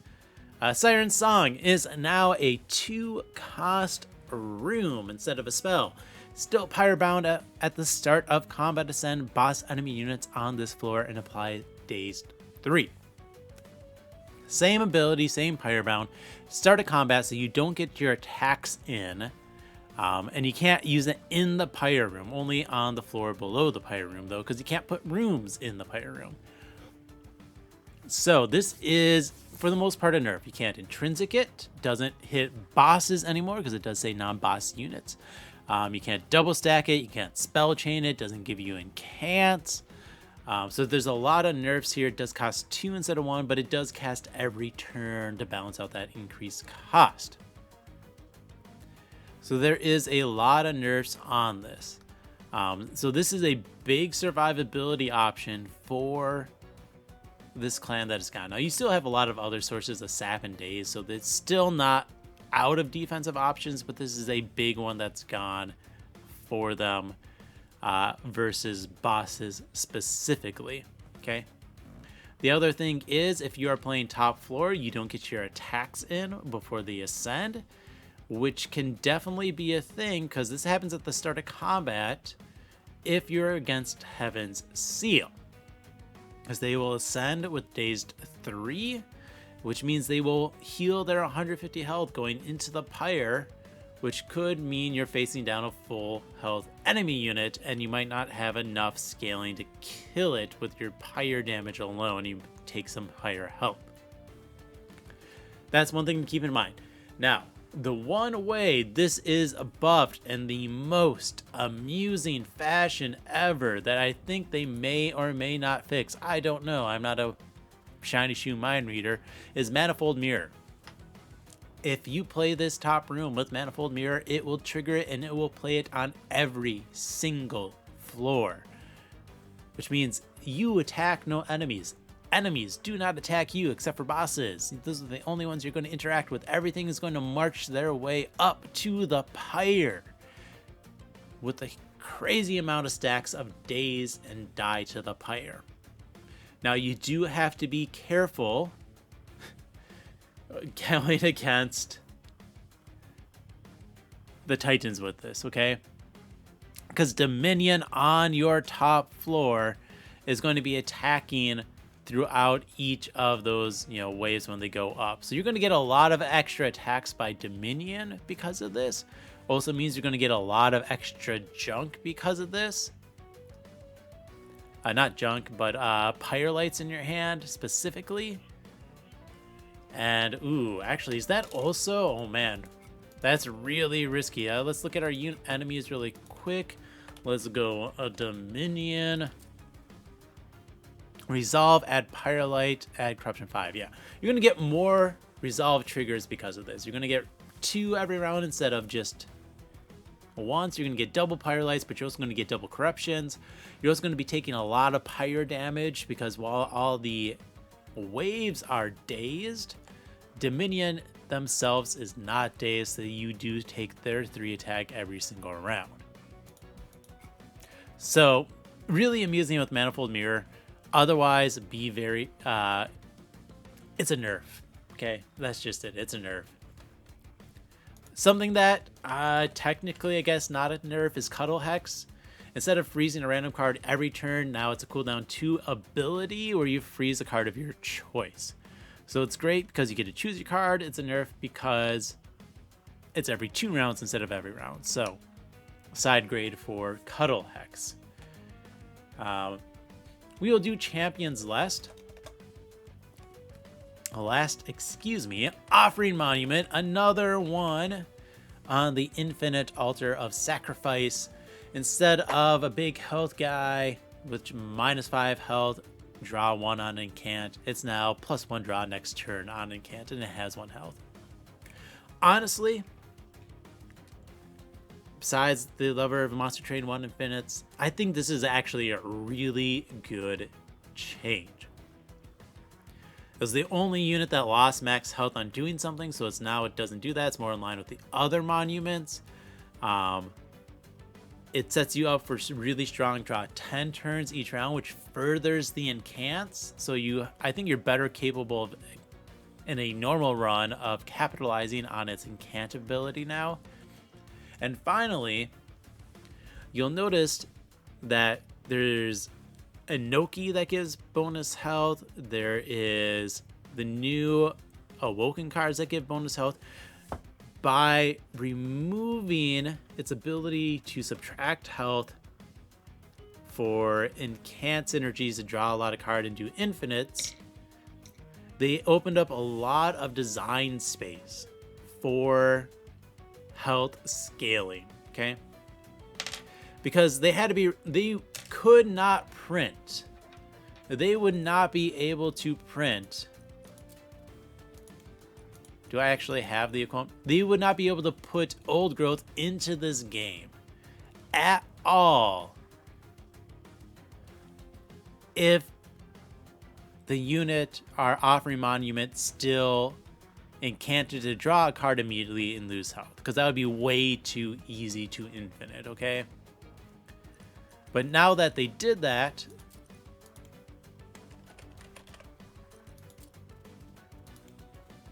they changed this. That gives them a lot more design space to say, hey, I want to do things that change maximum health. I can do this without having to go, oh no, Offering Monument has another infinite that it can achieve with every clan. So I think this is a good change overall. But it's not the only infinite. This is a clan that had 3 cards hit with the infinite nerf hammer. Deep Offering now costs 3. You still can do the classic Kinstone Monument, or sorry, Kinstone Totem artifact to gain Ember on discard, so that is still there, but now it costs 3, so it's definitely a lot more difficult to just go -2, remove consume. Hey, let's dupe this a bunch and chain them all like crazy.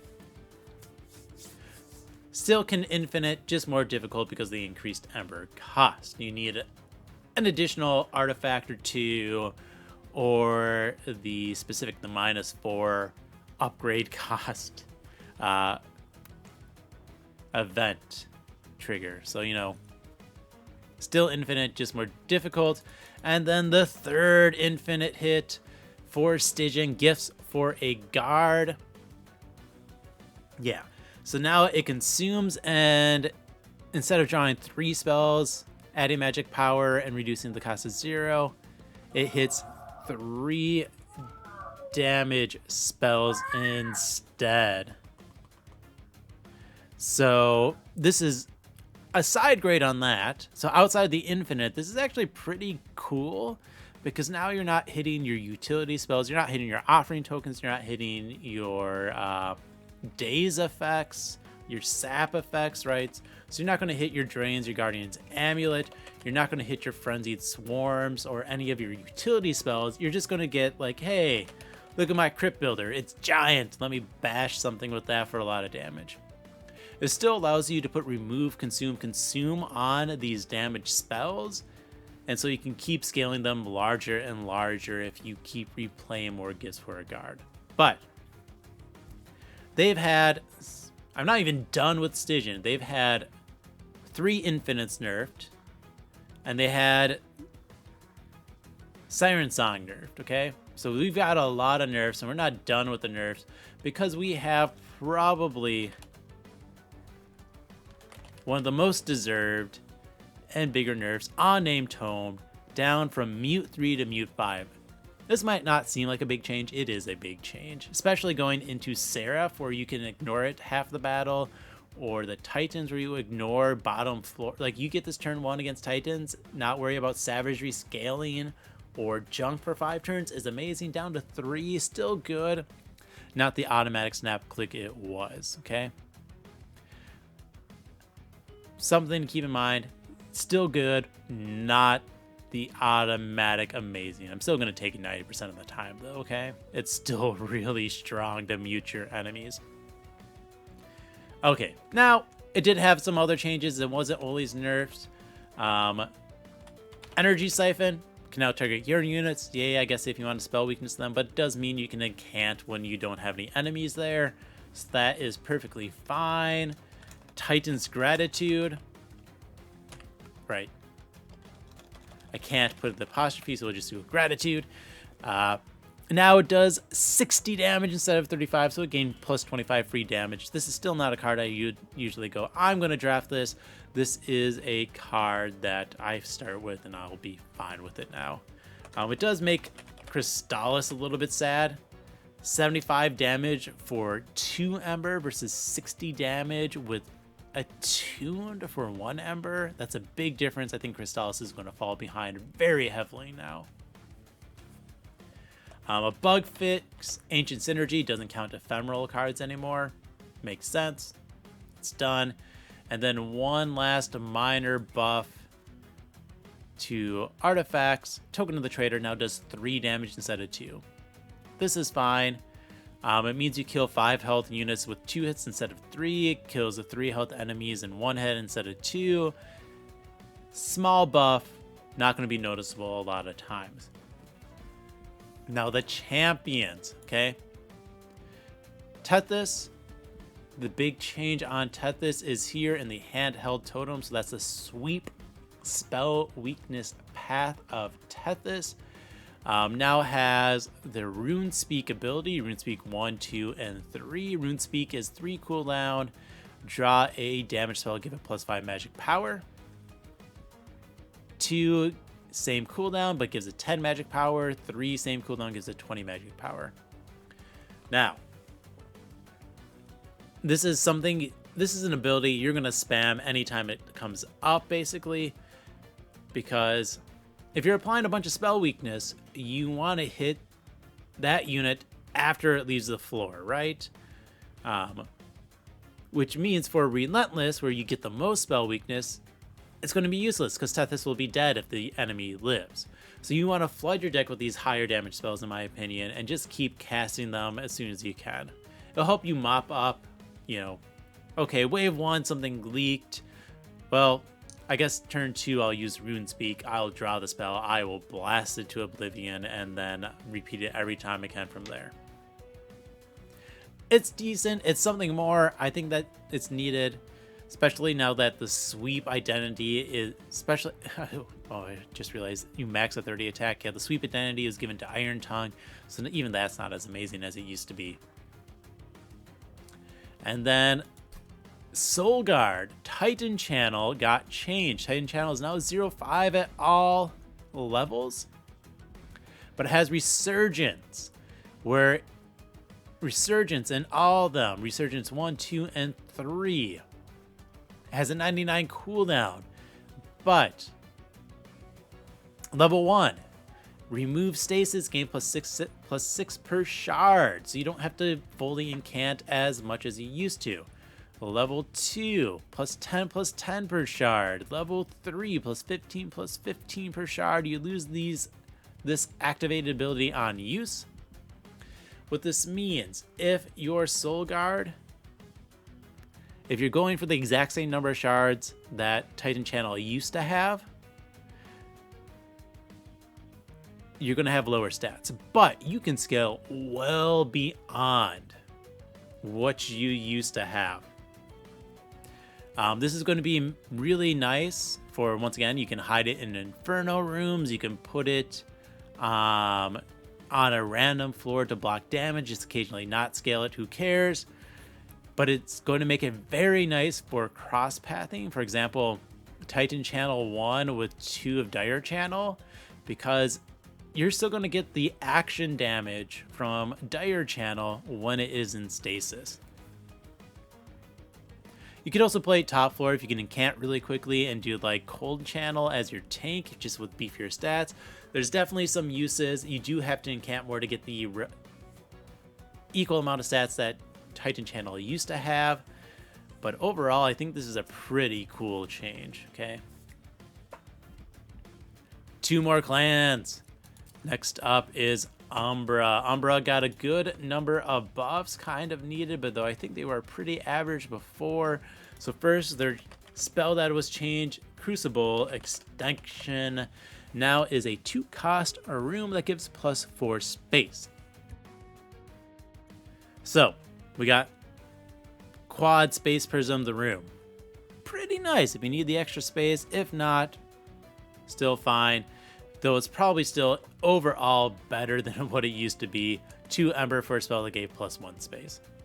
So that is a fair and makes sense as a change for a card.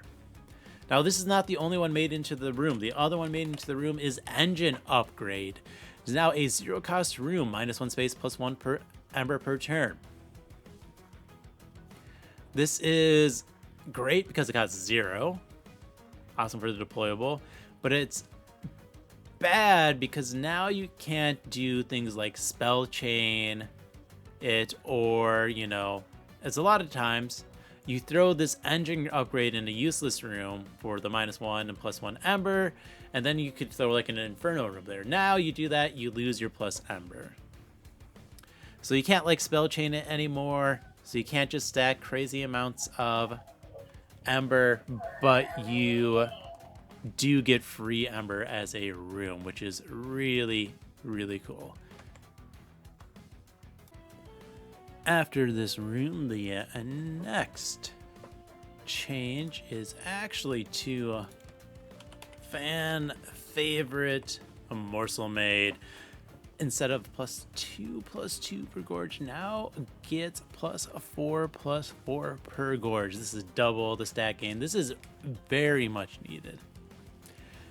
In Monster Train 1, you're taking primarily draw, you're making your spells free, you're playing top floor, so you get more turns to scale, you're drawing more cards for scaling, and it was still +2/+2. The morsels were less on average, obviously, they gave you less per them, but you also had lower health enemies that you had to kill with your morsel made. In Monster Train 2, you're typically taking a lot more Ember or Space upgrades, so draw is at a premium. There's fewer chances for cheap -1 Ember on your spell upgrades, so you're getting less cost reductions, and the enemy health was so much larger that even with these scaled up morsels, Morsel Made would not scale to kill them as quickly as you could in Monster Train 1 for your beefy enemies. So doubling this scaling, I think, is going to make it really, really, really good again, instead of just as pretty good. Okay, now while I am here, I'm going to talk about 2 other morsel changes because it kind of relates to this. One relates to Awoken, and actually I'm curious if this is in the tooltip. Yep, Cultivate no longer can target morsel units. This is in the Umbra change notes, but it's technically an Awoken change. Cultivate no longer targets morsels, so you're not wasting your cultivates by playing morsels. That is a great change. The other one's a big one for Morsel Made, and I have not seen this in action, but I believe it's going to be amazing. This is listed under, not the Umbra changes, but I believe the other fixes, which is sped up delay after playing a unit card, so you can play morsels more rapidly. You can feed this guy quicker. You're going to save yourself time doing the morsel made strategy from before, which is great. So I think that time saver plus the extra scaling makes morsel made both a more viable strategy scaling wise than it used to be, and more viable just for your own sanity by being able to play these morsels faster. While we're on the topic of morsels, if we pull up Wretch has been changed.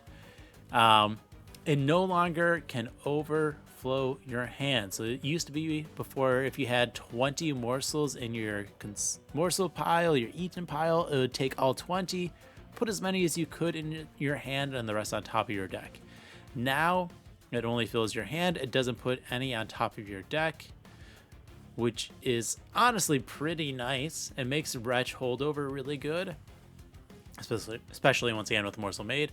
The biggest question is, I'm not sure how this fully interacts with Primordium. If it prioritizes Primordium, if that is an amazing thing for it. If it does not, it kind of means you can't do Wretch Morsels Primordium as easily anymore. You have to be very, very careful with your morsel pool.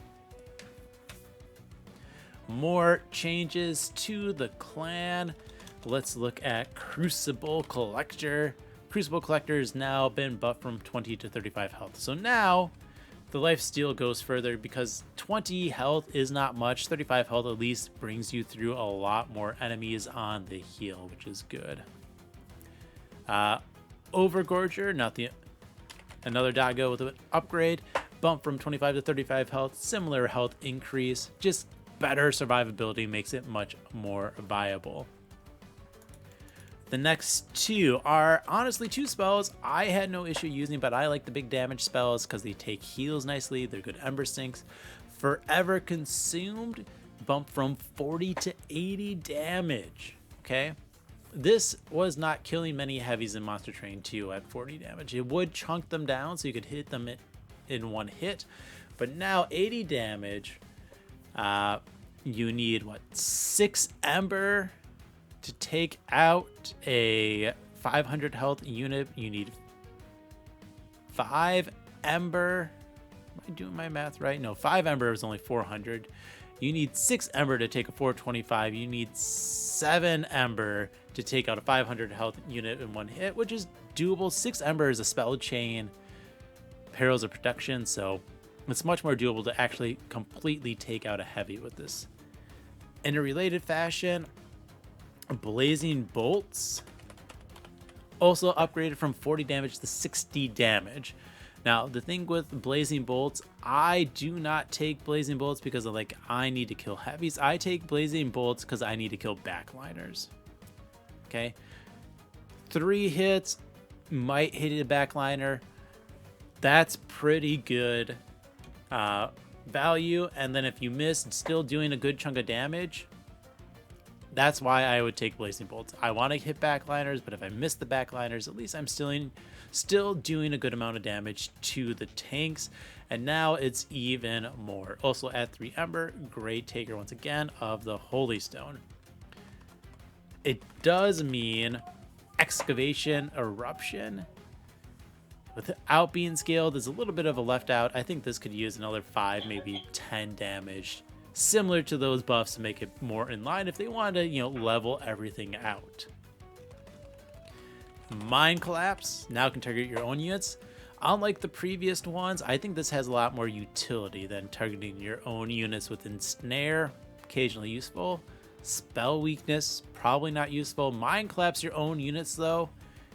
Sometimes you just need to take out an imp, take out something taking out space, put a +10 in this. There's no backline for you to clear. Kill your own unit to gain the ember. I think this is a lot of versatility Mind Collapse just gained. I think that's really good for it.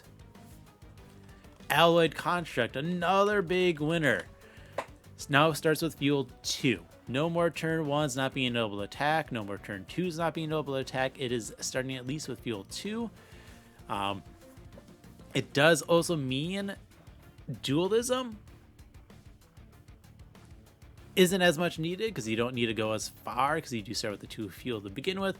But if you do have dualism in here, you start with Fuel 4. And that is a lot of turns where if you whiff, you're not out of luck. So I think this makes this construct a lot more takeable. I think the construct was decently takeable. You just had to make sure to scale correctly. This also means when you start with fuel, you're a little bit less prone to being out of luck when you go against the Silence Cherubs. All right. I think the rest of these are champion changes. Let's go to our champs. Let's go to Penumbra. Big victory here. Glutton finally gets the stat increases it deserves. It's a 20/20 still at level 1, but now it's a 35/35, so +15/+15 at level 2, a 50/50, so +30/+30 at level 3. This is a huge change for Glutton Penumbra, where it can actually survive taking a hit turn 1. You don't have to chomp with your morsels turn 1 against the Titans or Seraph anymore. You can take the hit, gain the life back, and gorge all on turn 1. That is a huge buff for Glutton. Other changes are 2 of them technically with Primordium. And change number 1 is Stalwart Snack. So Stalwart Snack, you notice level 1 and 2, 3 3s. Level 3 used to also be a 3/3. Now at level 3, it is a 10/10. That's a big buff. I don't know in what world I want aggressive edible anymore. This should be one that gets an ability. Do something. I don't know. I really don't know what this should do, but this should do something aggressive with an ability. It just doesn't have it at the moment. But yeah, that's a decent increase, but another +7/+7, which means instead of a +36/+36, you're getting +120/+120 over 10 turns. So that's a good amount of increase. The other one is a bug fix. and that is with Superfood Primordium. Superfood Primordium, if you fed this to a unit with dualism, it would give double status effects, which clearly is a bug. It's not something that should happen. Now it no longer does that. That makes sense. It doesn't make sense why this would give double status effects, okay? One last buff. Teeth of Gold now does 5 damage to the lowest health enemy unit. No more pinging the Titans every single time. You're now taking out the small units with precision. You're sniping them out. I think that's going to give this a lot more utility, especially if you're not Shadow Eater. Even if you are Shadow Eater, this also helps the issue of Shadow Eater running against silent units, okay? If you ran into the Silenced Cherub, you got hurt so hard with Shadow Eater because you're not gaining the health back, you're not doing AoE damage, you're not getting the Satin Morsels, but since Teeth of Gold is an artifact, you can still snipe out all of the units when you do eat. So I think this is a huge buff, more than people might think, specifically to help with Shadow Eater's wave clear against silence units. The one thing it really struggled with before. So those are, I believe, all of the major Umbra changes. So next up is the last clan of the old clans and the clans all together, Melting Remnant. So let's just, since we're at the champs, you know what, let's go back to the champs. Let's do these first. Dark Calling, Crypt Call. So instead of Dark Calling reforming on Resolve, now it is an ability. Otherwise, the ability still cooldown once. You can do this every single round, still the same amount of scaling. Main thing is this allows you to control when you reform. You don't have to play some sort of weird floor shuffle of where should I put Rector Flicker, where should I put my units so they die and I can reform them. Now they die, you can reform them when you want. This is a nice quality of life change. I don't think it's really a buff in comparison, but it is a quality of life change. It is also, they did all of these changes to infinites to nerf them. They just introduced honestly, a pretty reliable one of Rector Flicker with Exiled Pyreborne. So if you're Dark Calling and you are Exiled Pyreborne, actually, you don't even need to be exiled. Excuse me, you don't need to be exiled. That is just the easiest, because then it's just a one card, one champion, one artifact infinite combo. But you take Rector Flicker, you take the egg artifact of, is it an egg one or is it, it's actually a normal one, isn't it? Attuned Manacles, summoning a whelp reduces cooldown of friendly units by 1. And your starter Bloated Whelp. Play Bloated Whelp, sacrifice it, it dies, reform it with Rector, and once you reform it with Rector, you play it as a 0-cost unit that's scaled, and you can then sacrifice it again, and since you had played in a Whelp, your cooldown has reduced. Repeat ad infinitum till you win or till you get Carpal Tunnel. Okay? So they included this super easy infinite after removing so many. I think that might have been a little bit of an oversight, but yeah. Something's going to happen here. If they wanted specifically to remove the infinite only, but still keep this functionality, what I would do is something like, okay, give this a cooldown of 3, but give it a resolve ability of reduce ability cooldown to 0. So that way you could still do it once per turn. You can still do it multiple times per turn if you're trying really hard, but you're not going to get the infinite super easily anymore. So 3+ cooldown with an ability that resolve end of turn reduce your cooldown to 0. That also sets it up so you can replace the ability if you want to use that every turn, though. I think all the replaceable ones have pretty short cooldowns anyways. I think that's a good way to get rid of the infinite. That would be my suggestion. Other changes. Hold on. All right, I had to help real quick with an unruly toddler who decided since they woke up at 11 p.m. at night, that they should be up for the day. It's not true, but now that is done with, and so I'm back. And speaking of unruly toddlers, the Little Fade, I believe had 2 big changes, didn't they?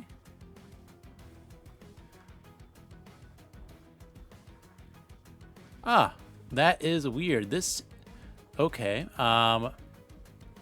This change is not.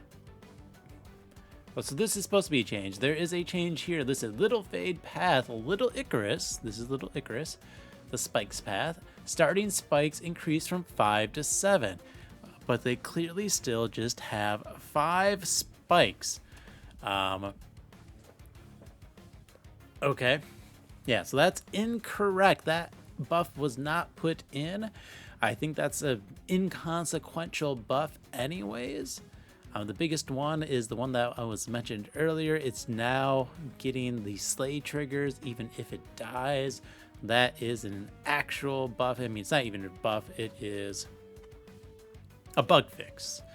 The issue with Spike's Little Fade is not the Starring Spikes. It is a little bit that bug that is now fixed, but it's also the fact that you can go through rings 1, 2, and honestly, most easily ring 1 without getting a slay.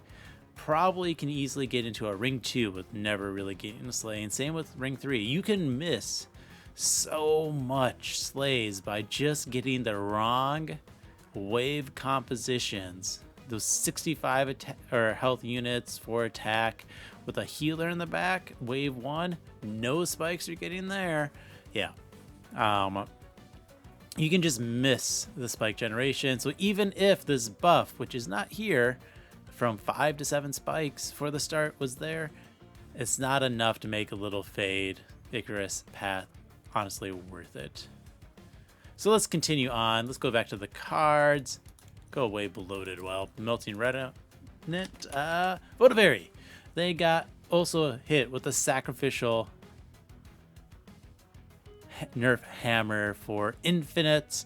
They are now extinguished draw +2 next turn. There was a lot of infinites with Votavary. They were easier now. Reanimate on Votavary. The spell that creates copies when it kills units with Votavary. Hallowed Halls plus Votavary's an old ones. The Boiler Room for Ember Generations new.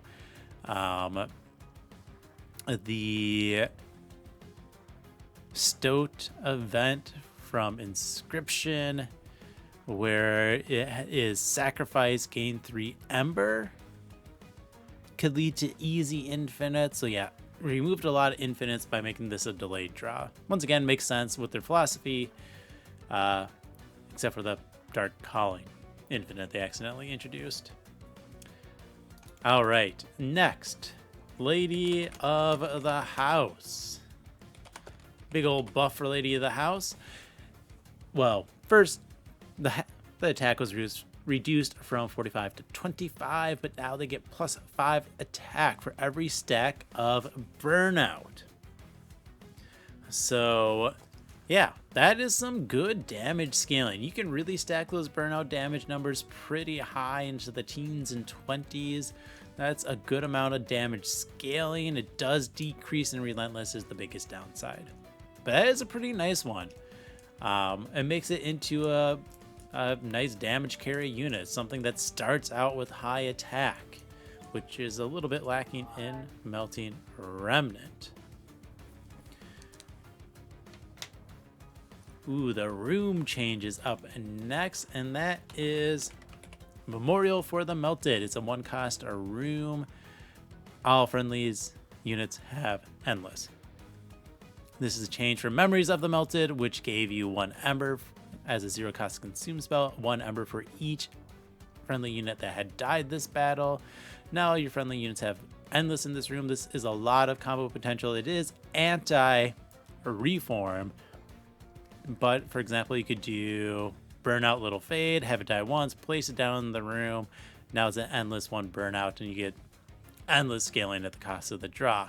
Great for your tombs, great for things that could die that would hurt your plan greatly if they did, because they're fragile, but they're your damage carries. So there is a lot of uses for this. I think this is a pretty strong room.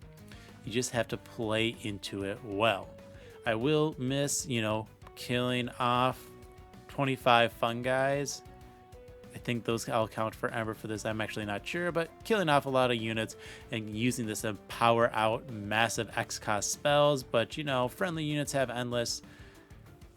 That's great. It just kind of, makes the rare Remnant pack look incredibly sad in comparison.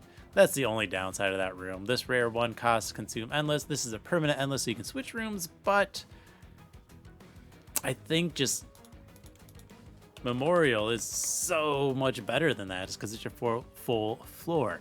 Now, the nice thing about this is, for example, you could play Memorial for the Melted bottom floor, and then if you lose Relentless on bottom floor, they all have Endless, and you can elevator them up to middle floor, or middle to top. And as long as they are permanently scaling units, let's say Wickless Baron, then you got all that scaling on a fresh unit. So yeah, this has some good uses. This is good for Relentless. It's good for just utility units that you want to die a lot. I think this is a very strong room. Hallowed Halls, one of the nerfs. Hallowed Halls, increase 3 cost Ember. I think that's appropriate, much like the Deep Operating one. However, as you can still do Spell Chain Holdover in a Boiler Room to generate more than enough Ember to meet this 3 Ember cost. So it's not going to stop the high rolls. It will just stop it being extra value as a 2 cost. Now it's 3 cost. Honestly, 3 cost Hallowed Halls could have been something in Monster Train 1 and probably been fine too. The other nerf, Resin Removal. Now costs 2 instead of 1. Another super strong card. Removing all debuffs on yours, buffs from enemies for 1 Ember is very strong. Making it 2 makes it a little bit more of a choice, but still a very powerful effect.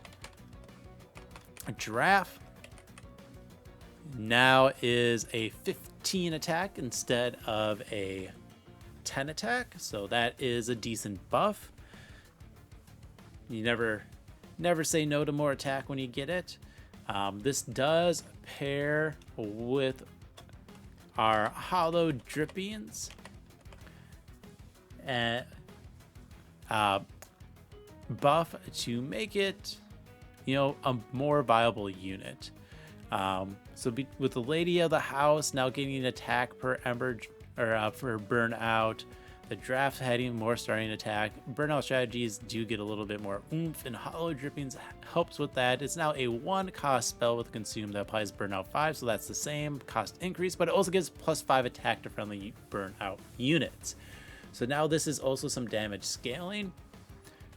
Technically, for 1 Ember, it's better than Wax and Spike on both Burnout and damage scaling. It's just, it's not the X cost, so it's not like you dump a million Ember into it. But then again, you have lost your Memories of the Melted for your big Ember play, so who knows. But still, Wax and Spike still has definitely its place, but now Hollow Drippings definitely has its place as well.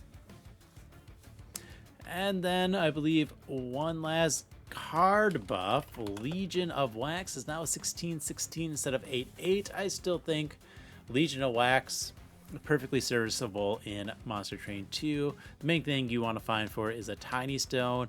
After that, it takes literally any upgrade, except maybe Dualism, really well. But making it Tiny Stone means you have a bunch of tiny waxes, easy to fit on the floor, a lot of harvest triggers, unit death triggers. I think it's still perfectly fine. You just don't get the high rolls of like, oh, each one dies and I do 100 damage to a unit. Yeah, you don't have the high rolls, but you still do have a good floor with it.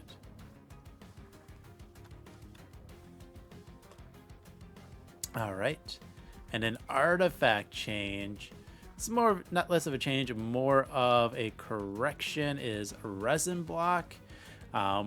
Resin block would not give plus 10 attack to a unit that died from and had reanimate before. Now it does. So that's nice. Just a nice little bug fix buff for us. Okay. A few other last changes. Offering spells. And I had this on video.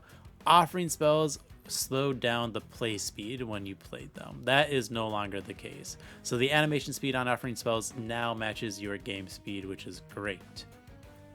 Next one is a bug fix that ties to unit type specific upgrades and mostly fecundity once again.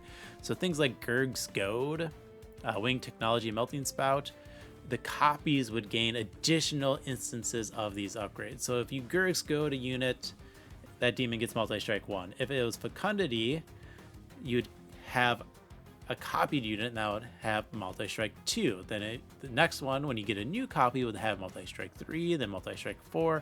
So it's very interesting scaling. Except now, of course, that bug's also gone for the most part, because you can only copy a unit once with fecundity. So I think this is a correct change that probably didn't need to be changed when they nerfed fecundity as well. Let's see. Other side changes. So there is the spike event. So Shroud Spike in the Rail Spike event no longer can show up unless you specifically are Umbra in your clans. So that's good. And honestly, this is most of the big changes. Most of the changes throughout. Now, this is a lot of talking. This was a lot of rambling.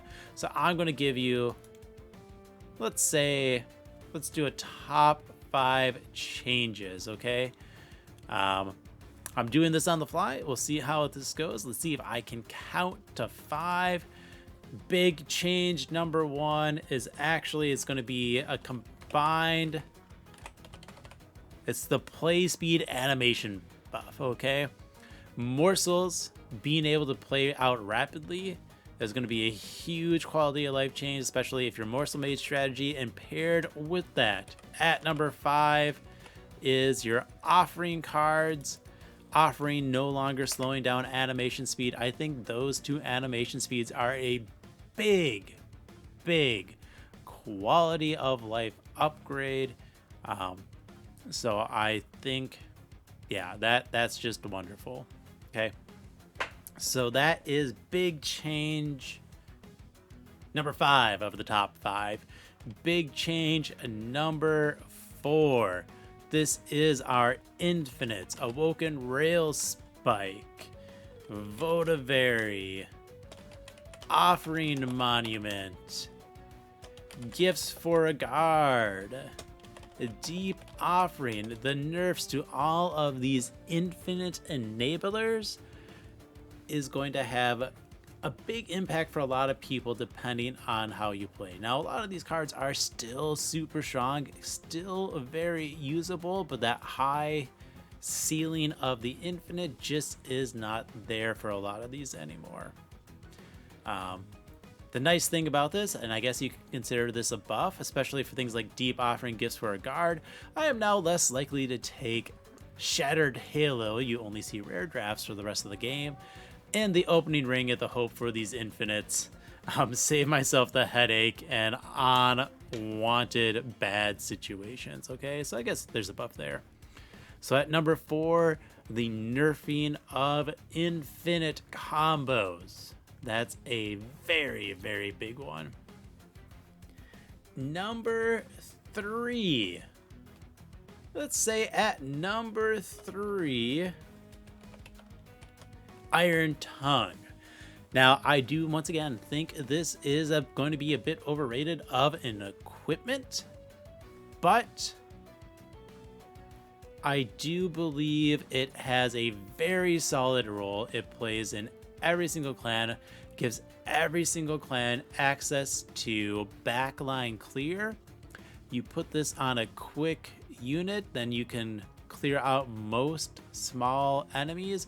If you put it on a quick unit with a multi-strike, you hit 60 damage, which is important because you really need to hit that 55 damage breakpoint in order to kill the Ardent Sweeper, the upgraded Chosen, not the Ardent, Chosen Assassin. Okay, hitting that 50 damage breakpoint is really important so you don't get wiped out by this scaling multi-strike sweeper, and you also need to hit that 55 damage breakpoint because of the one that spawns in with the guy that applies Titan Skin 5 to your whole floor. So because this gives every clan access to this sweep, I'm gonna put this in slot number 3.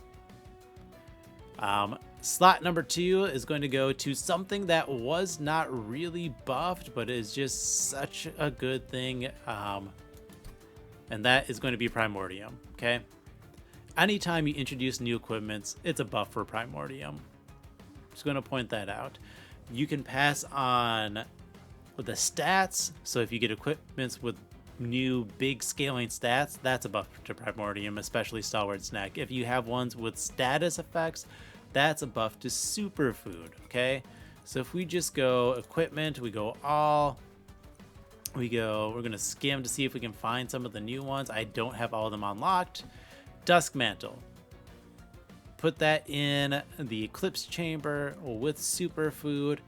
Now you're passing on Titan Skin 5 to your unit every single round. That's amazing. Old Growth, if you need a super tank, that's going to provide a lot of tankiness. Resin Blades, another multi-strike equipment. Burnout, that's a great strategy as well. And if it dies, this returns the hand, and now you have Reform Primordium, so you're getting more stats, and you can equip it again next turn. So you're not even worried about, oh no, my Primordium died to Burnout, because you can reform it and re-equip the Resin Blades, okay? So there's another huge buff. Iron Tongue on that, on Superfood, means now you give Sweep. You're giving Sweep to your front unit. That's amazing, because it also doesn't have this 30 damage cap anymore, so that is great. Combine it with the Swift Steel Dagger, one of the multi-strikes, you got this amazing frontline unit that's going to decimate anything. Frost Piercer, that's fine. Don't have it shown for the Stygian. That's just attack scaling, you don't get the ability. The Maw with the consume ability, right? Glutton's Maw with the ability to chomp, that's a good buff because it's scaling stats for Primordium. And the last one missing is Stasis Chamber, the Stasis Crystal. This one is amusing because it does keep Primordium alive. So for example, you put this on Stalwart Snack, and you're going to get a lot of stats without increasing your space size for doing nothing. And I believe it should still get consumed because you're not damaging or targeting it, but I'm not 100% certain. The only thing is you cannot use a Stasis Crystal with Superfood Primordium, because then you'll give your front unit stasis, and then it can't do anything. It's the only one caveat, okay? But I think Primordium deserves a solid spot, at least number 2, just for anytime you introduce new equipments or anytime you introduce a room that can give you scaling damage or status effects, you have buffed Primordium. That's just how it is. And then at number 1, this might be a little bit controversial unless you have played with it. In my opinion, Weapons Cache.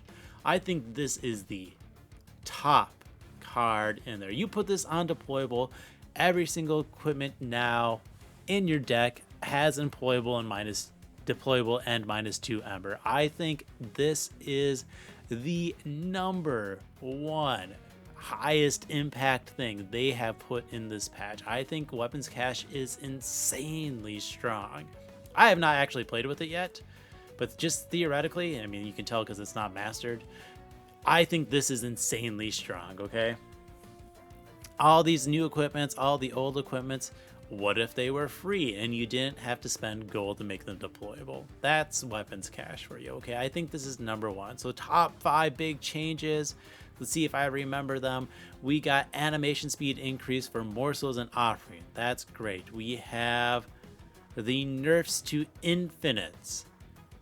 That's a big game shakeup for especially our old clans that had infinites. I should probably add into that the nerf to Siren Song, resin removal, and unnamed tome. Especially Siren Song and unnamed tome, which I probably consider the top, some like the top 2 strongest spells in the game before. Those nerfs in there also really important.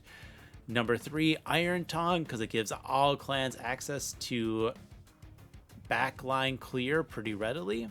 And besides, and it's not rare like Inferno Room is, so that's great. And it also hits that 55 damage breakpoint if you put on a quick sweeper. Then obviously Primordium at number 2, just because any new equipment is a buff to Primordium. And then number 1, Weapons Cache, because it's clanless. Make any of your equipments free. You can't do better than that. Give them all free deployable. Wow, amazing room. And then once you out of deployment, replace it with a new room. Done. Easy. Super powerful. Don't need to keep it around. Great effect. So there we go. That is the Lost Arsenal patch. My thoughts on them. This is a very, very long video, so I hope you enjoyed it. Thank you for watching, and I will be back with actually playing the game for my next video. Have fun.